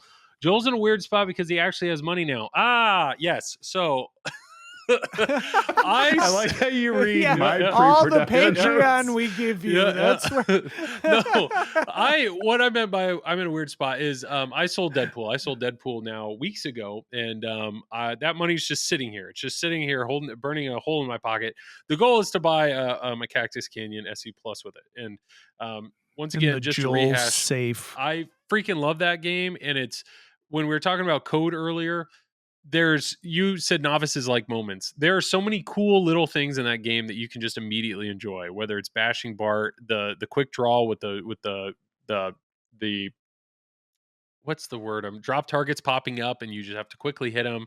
The train. I mean, there's some really cool mechs. It's Quick good draw? theme. Quick draw. I said quick draw, Oh, you did? Okay. but I was trying to think Sorry. of drop target. Oh, you couldn't remember the word drop target. If Okay. you think Mhm, Foo mhm, Fighters mhm. is shallow, let me tell you something. I know. But like what I found is it immediately brings me and my friends and family joy. Like it's just a fun game, even though I have technically seen the end of it. I have beaten the game. So, do you like it because you guys are into the old Western type theme? Or is it No. because you've is that what beaten it the is? game? It's just it gives me there are just multiple things in that game that I find immediately enjoyable every time I do them. Does it make you Swing. feel like you're Johannes? Sure, it you makes me say feel it. like a Is that better what it player is? because it's an easier game.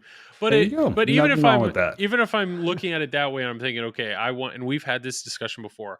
I want a game like that type of style, that type of code, really good mechs, easy to understand. That's what brings me to the Medieval Madness, the Monster Bash, that type of game. But all these like Jackpot. Medieval Madness, the cost of those games now are absurd, are crazy high. And then even Monster Bash, it's like if you want an SE, which has the lights and the bigger screen, you're looking at almost 10 grand, and it's just like I can't, like they're so high that I can't pull the trigger on that. But a Cactus Canyon, I feel like you're getting more for less than 10 grand. But now there's a bunch of Cactus Canyons that are coming out used. There's big questions of what's going on with CGC. But anyways, that's what my money is being held onto. But yet I am starting to look at some of these other games where it's like, is there another game that I should pick up just to have fun with for a few months with the idea of selling it when an SE Plus is actually available? But the more that I've been looking at the market, here's your transition to our next thing: used games in stock. The market is really doing some weird stuff right now. I think there are a lot of games on the market right now. There's a lot of games for sale.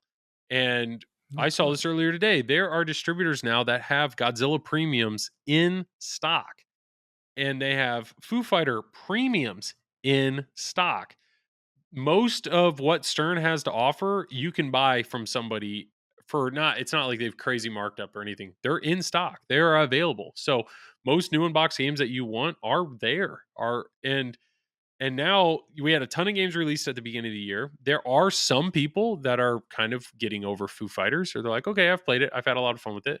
There are some people that are getting over, well, GTF has kind of come and it's not out. Nobody's played it, but people are kind of starting to forget it. Where are the lunch boxes? I know, yeah, right. Guns N' Roses, though, there's not Guns N' Roses, Godfather. There's a lot of these that are new in stock. You could get an Ultraman for $6,200 right now. Oh yeah, Halloween. Yeah, Scooby Doo. There's people that are already getting bored of Scooby Doo. There are people wasn't there already Godfather LEs for below 10? Yeah. Oh We've yeah. seen, and then there's like a GNR LE that we saw for $79.99 or something like that. So it's just like there's a lot of even the modern, like the brand new-ish games, Cactus Canyons. There's a bunch of Cactus Canyons used that are out there in the market. It's just I feel like people are waiting for Pulp Fiction, because that's the only new game that hasn't actually come out yet, which I did just see on App Arcade. Apparently they're planning on making some with the normal coin door, the Suzo Hap coin door or whatever, for location. I think they're planning October, I think is now what they're saying, is they're planning on doing that sooner than later to get some of those out on location. But they said the mother flipping editions, like those aren't happening till probably February of next year. Like so buckle up. you got a while for those. Shocker. But, yeah. Well, purely shocked by that.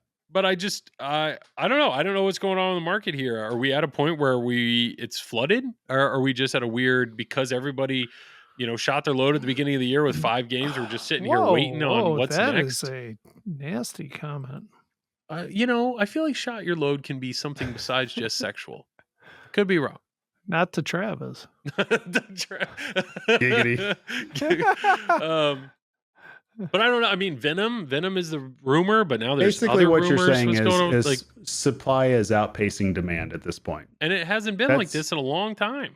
I mean, it's what happens too in the supply chain, just kind of works itself out in a way. And just like you said, there's just so many games out there right now that people are going to wait. Summer has historically not been a good time to sell pinball machines. Yeah. So I'm grateful I've sold Deadpool, but I don't feel like I'm in this crazy rush to buy a game right now, especially if the idea is I want to buy it just to own it for a few months, play the heck out of it, then to sell it again, because I have no guarantee. Like, I don't know. I feel like over the last few years, there were times where I just felt no hesitation to buy a game because I knew I could flip it a few months later for the same price, if not a little more almost. But right now, it doesn't feel like that. It just, there's a lot of games out there. There's a lot of games out there. Yeah, if you can sell a used game that's still in production for right at MSRP, like, good on you if you can pull that off. But yeah, it's not happening in general just because now that supply has met demand at this point. And that's why we're even seeing some premium Foo Fighters being listed at MAP with free shipping. I mean, I'm seeing that around. And so stuff like that, it's just kind of, it could just be one of those things to where the major boom that's happened is finally just reached that point at top of the mountain, and we're just going to kind of just chill out there for a little while until the next game comes along. But yeah, there's just a lot of games on the market right now. It is summertime. And what I'm most curious about is once Stern moves to a new factory here in August, to see where production goes from there. Are they going to try to produce more games? Is the demand going to be there? I mean, how is that going to work out? That's what I'm curious about. That's a good question. Yeah, I don't know. And there's rumors of, they've said they're only doing 2 cornerstones, but 2 cornerstones. They've done Foo Fighters. They've done 1 this year. And then Stern's they've done this few years now where they announce a game right at the end of the year. So they don't even count it for that year. They count it as next year's game. So we will probably get a game. Rumor is it'll be Elwyn's next game right at the end of the year. So between now and the end of the year, we're looking for something. Once again, there's already Comic-Con advertisements out there on, I think it says play Stern's latest release at Comic-Con. Comic-Con's in a few weeks. It's in late July. So that's the question. Are they talking Foo Fighters? Or are they talking the next game? If the next game's Venom, once again, Todd McFarlane, I think is his name, is supposed to be in their booth again. He's the creator of Venom. But now the Pinball Party Podcast, Jason they said there was this post on Reddit. It was some guy that apparently is credible, said apparently no, Stern is actually planning on releasing another game between now and Venom. They're saying it's not a vault, it's a relaunch. And that's an interesting thing. And the conversation that Jason and Kale went down was, well, if it isn't a vault, then it can't be a retired game. It has to be a currently active game. And if it's a relaunch, is that kind of or not relaunch, I forget the wording they used. But it seems it's almost like an Elvira situation. Elvira was never retired, but then they released a new edition of Elvira. So it's kind of what game's current right now? Like obviously Star Wars was never retired, but then there was Star Wars comic book art. So it's like another version of the game. Well, what they were hinting at is because Jurassic Park just had its 30th anniversary, I think it was, that what if there was a 30th anniversary of Jurassic Park? Cool. Why not? I don't care. If they do that, that's great. But at the same time, there are people right now that have Jurassic Park Pro and Premium in stock. They're in stock. So, and these collectors, these avid, Greg Bone Jurassic Park collectors, they probably already have either an LE or a fully modded out Premium. They probably already have their Jurassic Park game. So now you're going to release another version of it. I don't know. I mean, I have no idea if there's any truth behind that. If there is, I don't know what other game it could be that's a non-retired game. Because thinking through, the only games that I can think of that aren't readily available, that aren't retired, even Iron Maidens were just made, and some people have those in stock. Is what, like Deadpool? Deadpool's not in stock anywhere, but like everything else is kind of in stock everywhere. I don't know. I don't know what's going on. So it's just weird. It's just weird where we're at right now. But if you're looking to buy a pinball machine, you got a lot of options. You got a lot of options when it comes to buying a pinball machine right now. But yeah, I know I'm personally really looking forward to Venom. My son freaking loves Spider-Man, so when I get a chance to stream one of those, I'm just theme alone, I know that game's going to be a hit in my house. He'll probably just want me to play it for the sake of playing it. But I'm Brian Eddy's pretty creative, or can be very creative with his layouts, and I'm curious to see what he brings to the table. So I don't know. We're just in a weird spot. Do you guys agree? Is that a weird? Tom's probably not thinking about buying a game because he says he has no money anymore. I don't have any money. He has no money. I don't know. I mean, it's just the result of the time frame. Okay. It's literally as simple as that. I mean, summer months just historically slower. Combine that with so many games that came out right around Texas Pinball Festival. Everybody, I guess, like you said, Joel, to quote you, shot their load early on in the year, and they've got their games. I mean, that's pretty much what it is. And I mean, it's like anything else. As soon as other games come out, we'll just see this go all over again. You'll see the rush to go buy whatever's on the line that's being produced by Stern, and then you'll see games go up for sale, used games. It's just how it is. It's the ebbs and flows of it all. What I can say though is it's all good. Like, well, maybe there's a few games that aren't great, but the majority of pinball that we've gotten in the last even 2 years or more has been really good pinball. Like really good pinball. Yeah, and it's like anything else. The supply had to catch up eventually to the demand. And it's still huge. The industry is still massive. I mean, look how many companies are producing pinball right now. Yeah. Look at how big all the events, expos, just tournament pinball, how big everything's growing. People watching streaming on Twitch. Everything is still rapidly growing. So Twitch there, is it's just almost entirely because of Tom Graf. I mean, we know that. Oh yeah, that's proven at this point. That 1000%. Yeah. Well, one of the things I was very impressed with. 6 streamer in pinball. You're top 6 pinball streamer for sure. Something I was actually very impressed with. I clicked on Twitch the other day just to see if there was any tournaments on or something like that, and it said there was 120 people watching on there. Right. I was thinking, okay, there's one big tournament on there. Nope, there was 8 or 9 streams going along, and they all had 8 to 15 people in each one. So I think that's excellent that people are kind of curating their own little ecosystem and their own little Twitch stream right there and just doing what they do. It's pretty neat to see. Yeah, I've been not trying to toot my own horn, but I've been I went to YouTube this year, and I was really worried about that because that's one thing that is really useful on Twitch is you can just go to pinball and then you can see who all is playing pinball.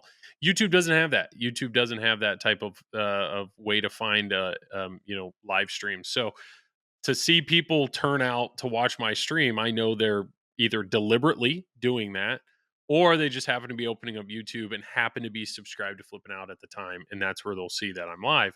So I know it seems a lot more deliberate when people show up, but it's gaining its own little, ecosystem of people that come consistently every Wednesday night. And I would love to see more people to see that platform grow even more, because I know, it's cool. It's cool to see things are growing.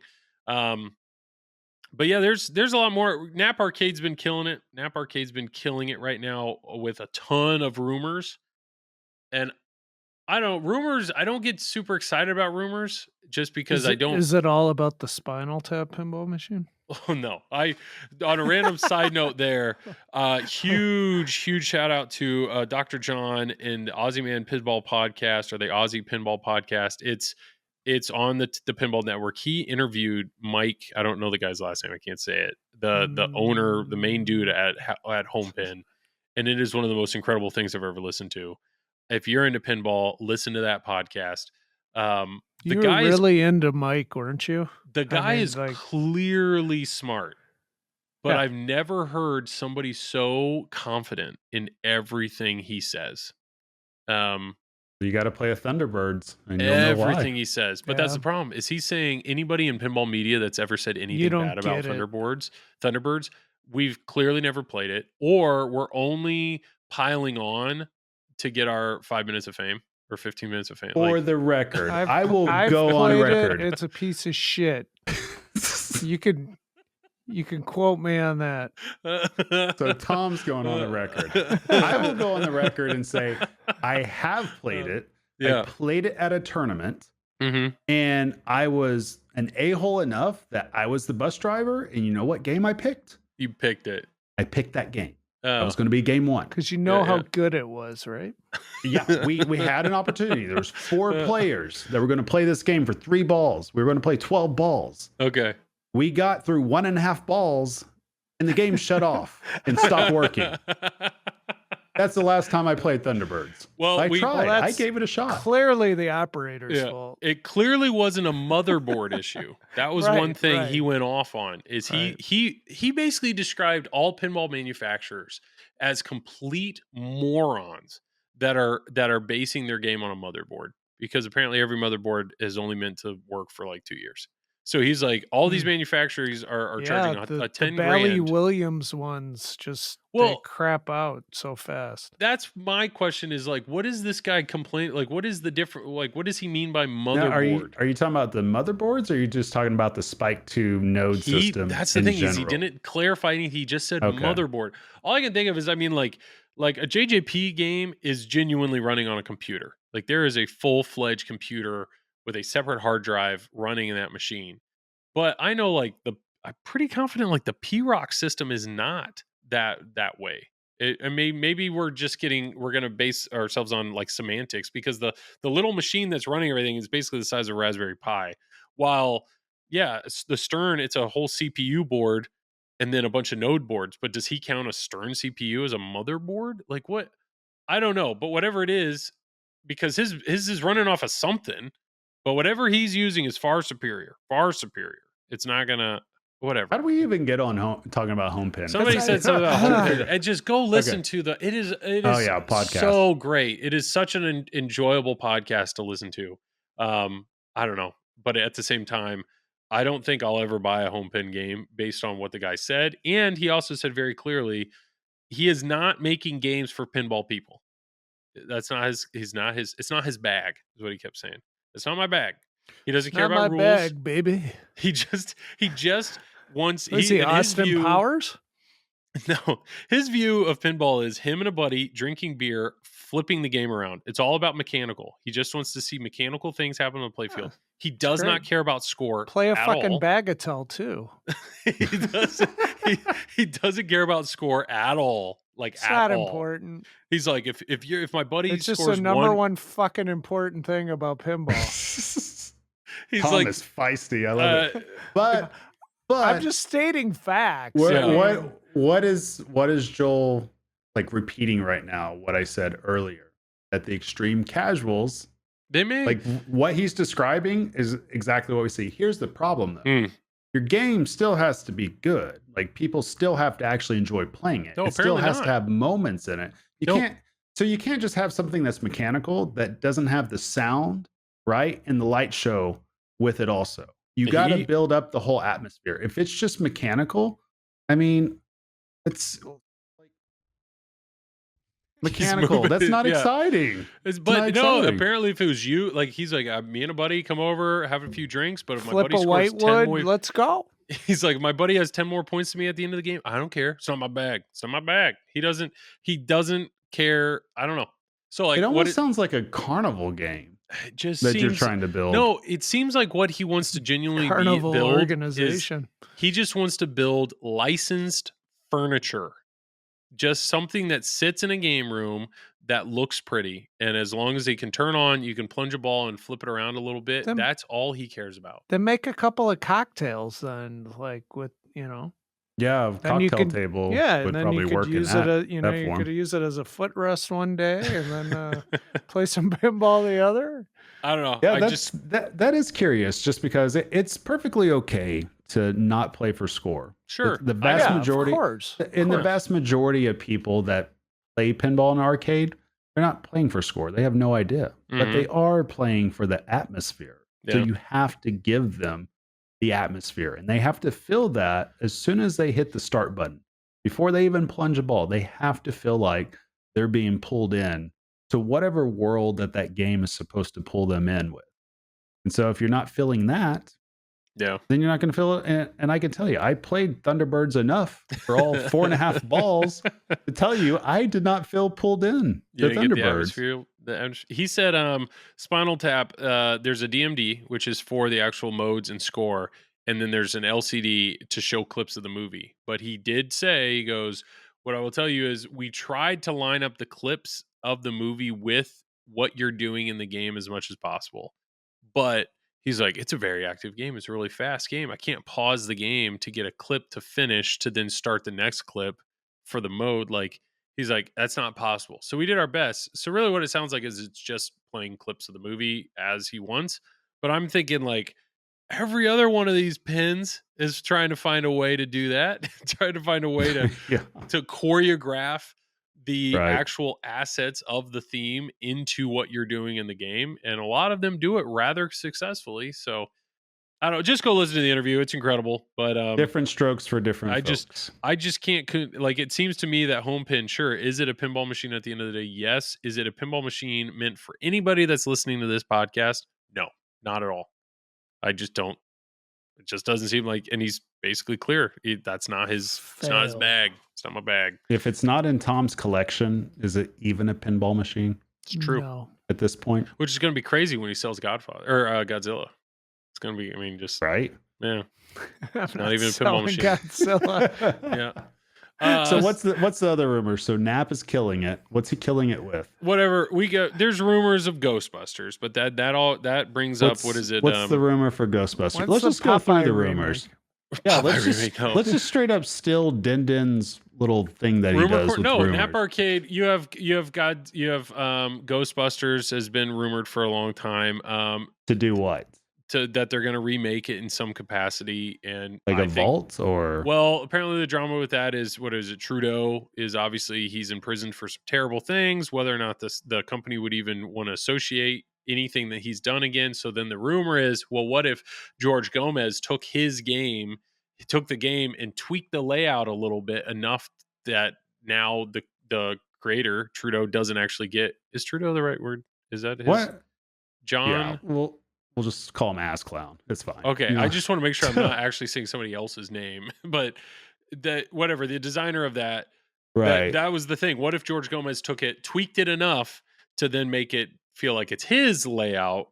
I mean, why but not? Then you gotta go from isn't Spike that game near? Two. Well, the game's nearly a decade old now, right? Yeah, but it's Ghostbusters. Did it come out in 2015, 2016? So maybe not quite a decade. But that being said, I mean, why not just don't redo the layout? Just come out with a new Ghostbusters. Oh, just a brand new one? Yeah, Shoot. They did the same thing with Avengers. Like, why not just do that with Ghostbusters? They've done that with several. I mean, there's already new movies out. The same topper? But it's really good. That's the thing, is the game is already really, really good. I mean, you say what you said, though, like to go from Dark Knight to Batman 66. Started with it, but then tweaked it. I don't think they'd do that. Take Ghostbusters and do almost an entirely... just redo it. Just get the Ghostbusters license. It's huge. Just do a whole new one.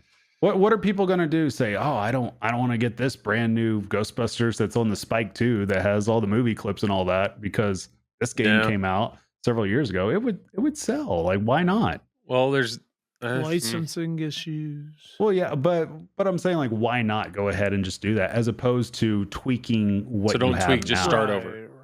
Yeah, because if you just tweak, everybody that's bought a Ghostbusters up until this point, what are they going to do?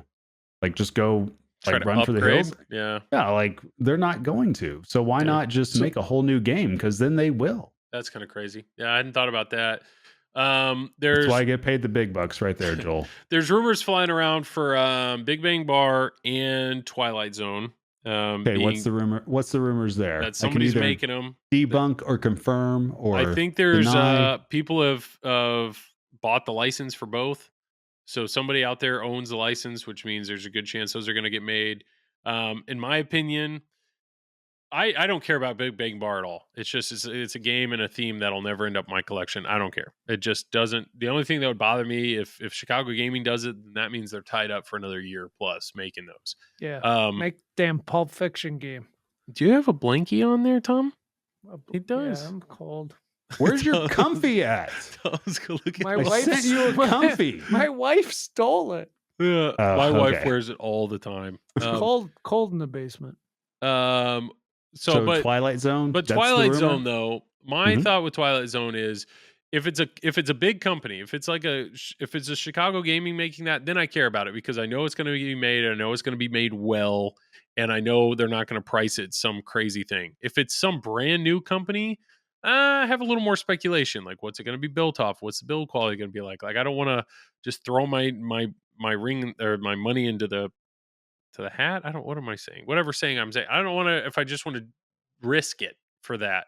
But then you have people like Pedretti Gaming overseas that they're now doing these remake kits. Well, are they going to start actually doing full-fledged remakes? Don't know. So I don't know. It seems like we said it, 10 minutes ago, there's a ton of really good games right now available for anybody to buy new in box. But now there's rumors of just even more stuff or even more companies coming out, making even more games or remaking old games. It's just, what? There's just so much potentially coming down the pipeline that it's kind of, I don't know, it's kind of nuts. I don't know how to feel about it. It's a fun time for speculation. Oh, okay. Very fun time. Yeah. Yeah. That's my comments on it. Okay. Let's speculate away. Well, I What, know. what else do we got besides just that? There's Indiana Jones rumors. There's Matrix rumors. Obviously, Harry Potter with JJP. And then one of the rumors, I had mentioned it last time.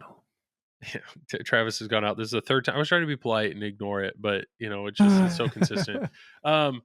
The last episode I had mentioned with Harry Potter, and nobody talked about it. Nobody else said it except for Dennis with the Eclectic Gamers podcast. He kind of took it even further, but the question was with Harry Potter and JJP, what if there's a chance that for them to, what if Stern passed on a license purposely because of limitations that the Harry Potter license is expecting? When we hinted at like, well, what if you made a straight up like home pin level game or a lack of a coin door, something that couldn't be put on route? What if that was the limitation? That's what Eclectic Gamers podcast took to a whole new level. He's saying, what if it's more like was it Zazzle or Zizzle game? Like almost more of like a home pin, a slightly smaller, full on, cannot be like, I hope it's not that extreme. Like that would really piss off a lot of people if it's not even a full-fledged pinball game. But that's Harry Potter rumor. You got Elton John rumors coming up with Jersey Jack. Indiana Jones was in there somewhere. I think that if somebody is thinking about doing Indiana Jones, I think that would be a horrible theme to do right now. With like the new one that just came out. Oh yeah, like the Williams version of it's great and everything, but I mean this new Indiana Jones that's coming out, it's very lukewarm response, and there's a ton of people that are just huge Indiana Jones fans that are just trying to disassociate the fourth and fifth movie. Nah, I don't know. I don't know if that would be good. Well, maybe this. I see we're coming up on time. Maybe this is the question for each of us. But what are you currently excited about in pinball? So what is currently grabbing your interest, or what are you looking forward to in the near future with pinball? I'm gonna have to say Haggis's new thing that they did. They had a little trailer that dropped. So I don't know, 10 minutes before we recorded. Yeah. I have not seen the trailer yet. Didn't tell me. There's nothing visual. It's just the Haggis logo, but the audio. Let's play it. You can see if you can hear it. I'm gonna play it. Let me. It's like a minute, if that. A minute? Well, even that. It's really short. 20 seconds. 20. Here, Perfect. let me listen. Can you hear it? I can, as long as you're quiet. So while Travis is listening, I don't want the audience to just sit in silence, guys. Oh, that's easy. That's 8-Ball Deluxe. Yeah, that's what that is. If you listen to it though, it says coming soon, and it's clearly pool balls clanging together like billiard balls, but there's also the sound of a revving motorcycle. 8-Ball Deluxe. Does 8-Ball Deluxe have a motorcycle? I don't know, but it has pool balls. Pool balls for sure. But Centaur is clearly some sort of mechanical. I hear a games motorcycle and pool balls. That's what we're saying. So that's the question, though. 8-Ball Deluxe, clearly pool balls, bang, bang, bang. So what was it? Haggis is Fathom was the first of 5 games from the class of 80. Was that it? I think the games. I mean, there's only so many in that realm, but people had said like Centaur's one of them, 8-Ball Deluxe is one of them, Fathom's one of them. Yeah, so I forget what the other two. So, but the question is, because you hear a motorcycle revving and you hear pool balls, are they about to announce 2? Why not? Manufacturing? I don't know. It has taken them a long time to make Fathom. I don't know if I would announce. I mean, you both can at the announce same all the time, games you want. Well, yeah, I mean, who knows? Maybe they have to, due to a deal or something like that, to where they don't lose the license. They got to get it out at a certain time. Like, I don't know. That's just pure speculation on my part. But either way, these are 2 games that people expected to come at some point. And I think the general idea that I get from talking to different people at Centaur that gets people's attention the most, that they're excited about. So Centaur is a game that I would never own. It doesn't like. Why not? That art. How much would somebody pay? Motorcycle? How much would somebody pay for a new in-box 8-Ball Deluxe? 8. Think that much? Well, it brings an interesting question. If it's an LE, if it's like an LE 8-Ball Deluxe, like the new LE and not that and weird ass LE with new rules. And maybe 8, but I think a Centaur would go for 10. Yeah, but Centaur would just be more Centaur valuable. Doing that, but not 8-Ball Deluxe. The rules are solid. They're sound where they're at. But if you add the LCD into the apron like they did in Fathom, I don't know, like that. I feel like that's a rule set that would be really hard to make a more in-depth, like. I mean, intricate. 8-Ball's all right. I just don't get excited about it for a remake, like I did with Fathom. And Centaur, I get excited about. Frontier, I'd be very excited about. Sure. Wish somebody would do a Frontier. Then you could do Crickets, the HD soundtrack, like really bring out the crickets. Yeah. I already have a Frontier though. I know. You have everything, Tom. I know. You have an 8-Ball Deluxe. Tom is going to go to sleep. I don't have He's all bundled up. He's all bundled up. Good night, everybody. Yeah. I mean, okay, so then there's that. So that's what I'm excited about. I mean, you're excited about Haggis. Well, I'm excited that there's a trailer out for a game and we don't know what it is. Like, this is the one rumor out of everything that I'm like, I'm pretty sure I have no idea what's going on. Okay. Everything else I feel very confident about, that I have a general idea with where it's going or what's happening. This, I don't know. So I'm excited by the unknown. Okay. All right. But I think it's 8-Ball Deluxe. Tom, what are you excited about? What are you excited about? What are you currently excited about in pinball, or what's holding your excitement? Are you excited? Or is there something in the near future you're looking forward to? Super Series, sponsored by the Pinball Company. Oh, we're plugging. That's exciting. That's coming soon. That's not a plug. That's serious excitement. There you go. Yeah. Oh, speaking of plugs, here's something to get excited about. UK Open is coming up. So I don't know. It's the 29th of June. This might come out after tickets have already gone on sale. In that case, I'm sorry, they're sold out most likely. But they're supposed to go on sale this Saturday, July 1st. It's the 30th of June right now. Right. I really wish I could go to that one. Yeah, that'll be a fun one. Cool. So that would be something to sign up for if you're thinking about it. So I'm looking forward to that. So Travis is excited about a trailer that he doesn't know about. Tom is excited about more tournament pinball. Well, seems fair.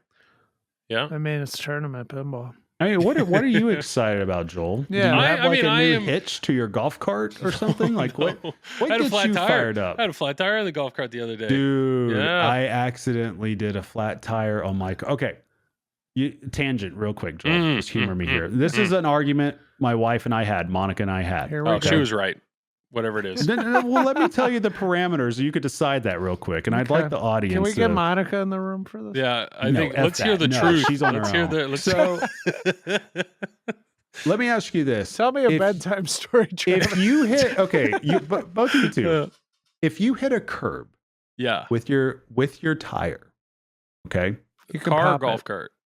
in a car. Okay. Is that a crash? Is that a wreck? If you Yes or hit no? a curb, You hit a curb.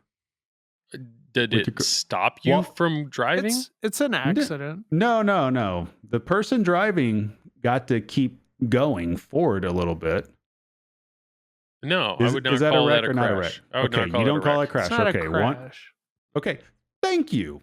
I did She not called it a- crash. Yeah, she's calling it a crash. I didn't crash. Crash into what? No. Oh, we A thought it was curb. Monica. We No. gotta No, it change was her me, story. but I did not crash. Yeah, thank you. If it Right didn't there, Monica. stop your Boom. movement, Well, my movement did not stop. The rim got all effed up, and Oh. the tire got a How- puncture in it. how I fast mean, were you going? okay, that was okay. like 5 miles an hour. So I just got a little excited. Were you that's able all. to drive away from the situation, or did you have I to replace was. the tire, or did you get a tow truck? So I was able to drive away, Uh-huh.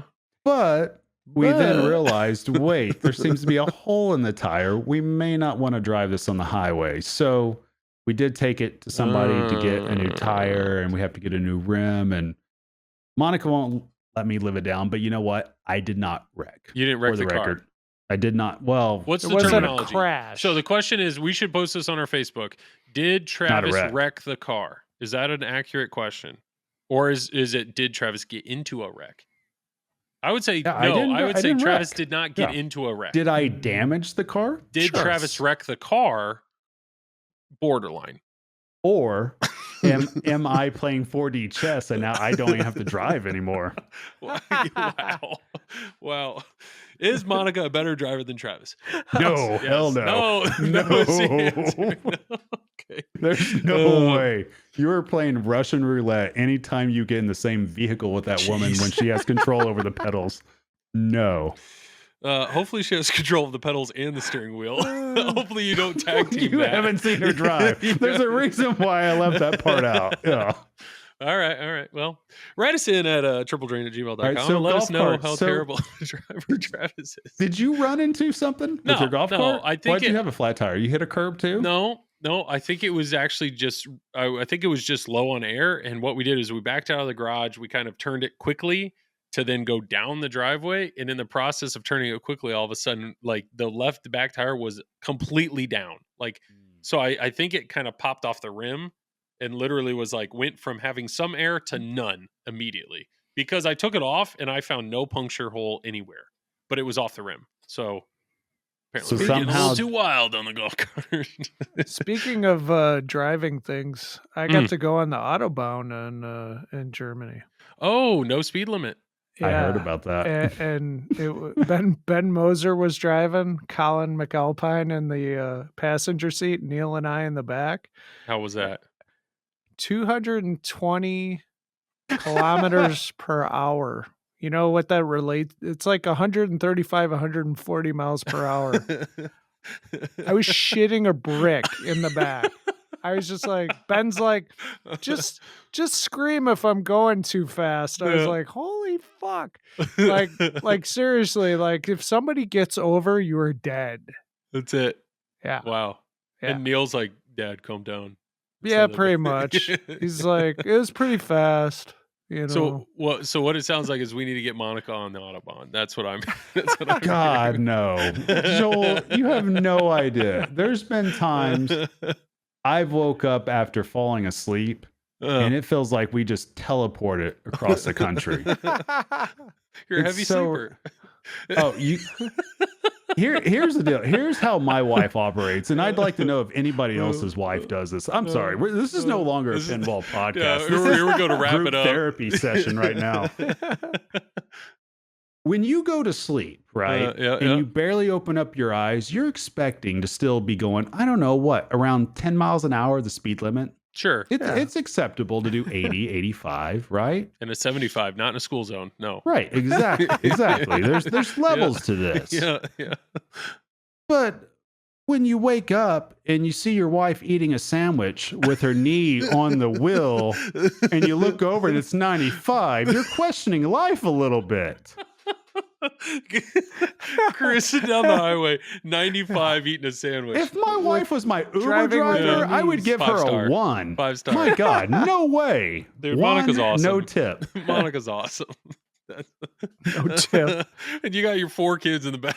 It's just- That would be even worse. No. So no. She has this rule. No, Joel, this is how okay, much she values me. She has this rule.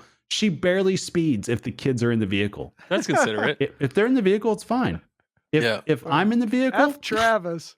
She wants to get freaking Mario Andretti. I'm she wants to get why out do of the I have to be vehicle as quick as possible. If you're in the vehicle, I want that trip to be as short as possible. That's what I'm hearing. That could be it. I just keep telling her, I'm like, my life insurance is dick. I'm sorry. You're not going to kill me that easily. I mean, I don't know why. I don't know what it is. That's incredible. Like, do your guys' wives not drive No. like lunatics whenever you're like asleep? I'm not wake up trying and- to come off as misogynistic, but if we're all in the car, I drive. And it's not because she typically Well, wants that's perfectly fine. She wants to sleep a lot more if we're on a car trip, and I don't sleep comfortably when she drives. She is a more aggressive driver. She is a more aggressive driver Okay. than I am. And so Okay, Tom, what about in your situation? I've driven with you, Tom. You are a very calm, cool, collected driver. that's out of Yes. character for Tom. Tom obeys the law. Yeah. He's perfectly fine. I We're drive perfectly over the safe in speed Tom's limit. car. Yeah, he sometimes does 72 and 70. What is it? You know, it's he fine. looks both ways. He looks over his shoulder and he pushed that pedal down a Check. little further. Yeah. Sometimes I go off roading. It's all right. Yeah. But you don't wreck your car into a curb, that's for sure. Yeah. No, I've done that. I did before. not wreck. We decided that, Joel. We voted. It's All not right. a wreck. Yeah, We're sticking to it. And Well, when Monica listens to this, it's not a wreck. We're at 2 hours, and if I look back on what we've talked about today, I don't know. I don't know. This has been an episode. It had been 5 weeks. I knew we had to catch up, but it's been a weird 5 weeks. It's been a weird 5 weeks. No crazy news to really report. It's just a lot of tournaments, playing pinball, Missed having my a good Tom time. Graf. Yeah. Now we have our Tom Graf back. We're basically Frankie. We're basically tucking Tom in, putting him to bed, which is pretty cool. But well, let's plug it up here. Let's go ahead and plug away. We'll start with Travis. Yeah, you guys can find me on the Triple Drain Pinball Podcast. But I will say the next tournament I'm going to be at is the Route 66 Tilt Pinball Championship, which is in Tulsa, Oklahoma. It's by Hangar Pinball. And I believe this year, Try to Tilt Pinball on Twitch is going to be showing it or streaming it. So yeah, that's July 9th through the 11th, I believe. So a Thursday through a Sunday. Nice. And that's sometime around there. Maybe that's the 7th through the 11th. I don't know. It's sometime after 4th of July, this upcoming week. Sweet. Cool. That's my plug. Thank you, Travis. You're Tom, welcome, Joel. Plug away, man. I stream pinball on Twitch, Yep. on Fox Cities Pinball. Nighty night. No, just 90. kidding. I'll be Partner streamer. partner Yeah. streamer. Check That's mark. right. Maybe I should do a 24-hour stream. You can watch me sleep. Just have Carlos playing in the background. It's fine. Just keep going. That has been talked about before. But no, actually, the next tournament I'm going to be streaming, I believe, is going to be at Interium in Chicago with my friend Andy Bagwell, and also Travis will be there, it sounds like. Nice. I will be. I'm actually a tournament director now. Yes. I am the Andy Sharks asked me, now. and I was like, you couldn't pay me to do that. Nice. He asked me, and I said, "Yeah, free. Why not?" Free. Oh, Joel, the dates July 6th through the 9th. I was way Perfect. off. Yeah. Yeah. So 6th through the 9th. That's coming up. I Well, think cool. Interium's at the end of July, so we'll probably stream before that anyways. But Nice. And yeah, and I obviously do this podcast, and then every Wednesday night on the Flipping Out YouTube stream or YouTube channel from 10 to midnight Eastern Daylight Time, EDT, whatever it is. My brother and I will either stream pinball or we do a chatting stream, so check all those out. All those VODs are on YouTube. The chatting streams are fun to watch afterwards. We had a really fun game last 2 weeks ago where we actually took pretty much every modern game and we're ranking their difficulty. And we had a lot of fun with that. That was a really fun conversation. And then we streamed Foo Fighters last week. Next week, we're streaming Godfather. And I think I've been in talks with JJP, and I think we have some JJP giveaways that are going to go on during that stream. So that should be a good time. So next Wednesday, come check that out. But otherwise, yeah, thank you to all the Patreon supporters, all of anybody that chats to us on Facebook, anybody that said hey to Travis or Tom during their European tour. I don't know. We love the sport. It's awesome. We enjoy doing this. Sorry if we're not doing it enough. Hopefully we can do it more. But I don't know. This is a good time. We enjoy doing, recording these episodes, and thank you for everybody that enjoys it and supports it. But yeah, I think that's all I have. So like always, Tom, you got the last words. Good night, Joel and Travis.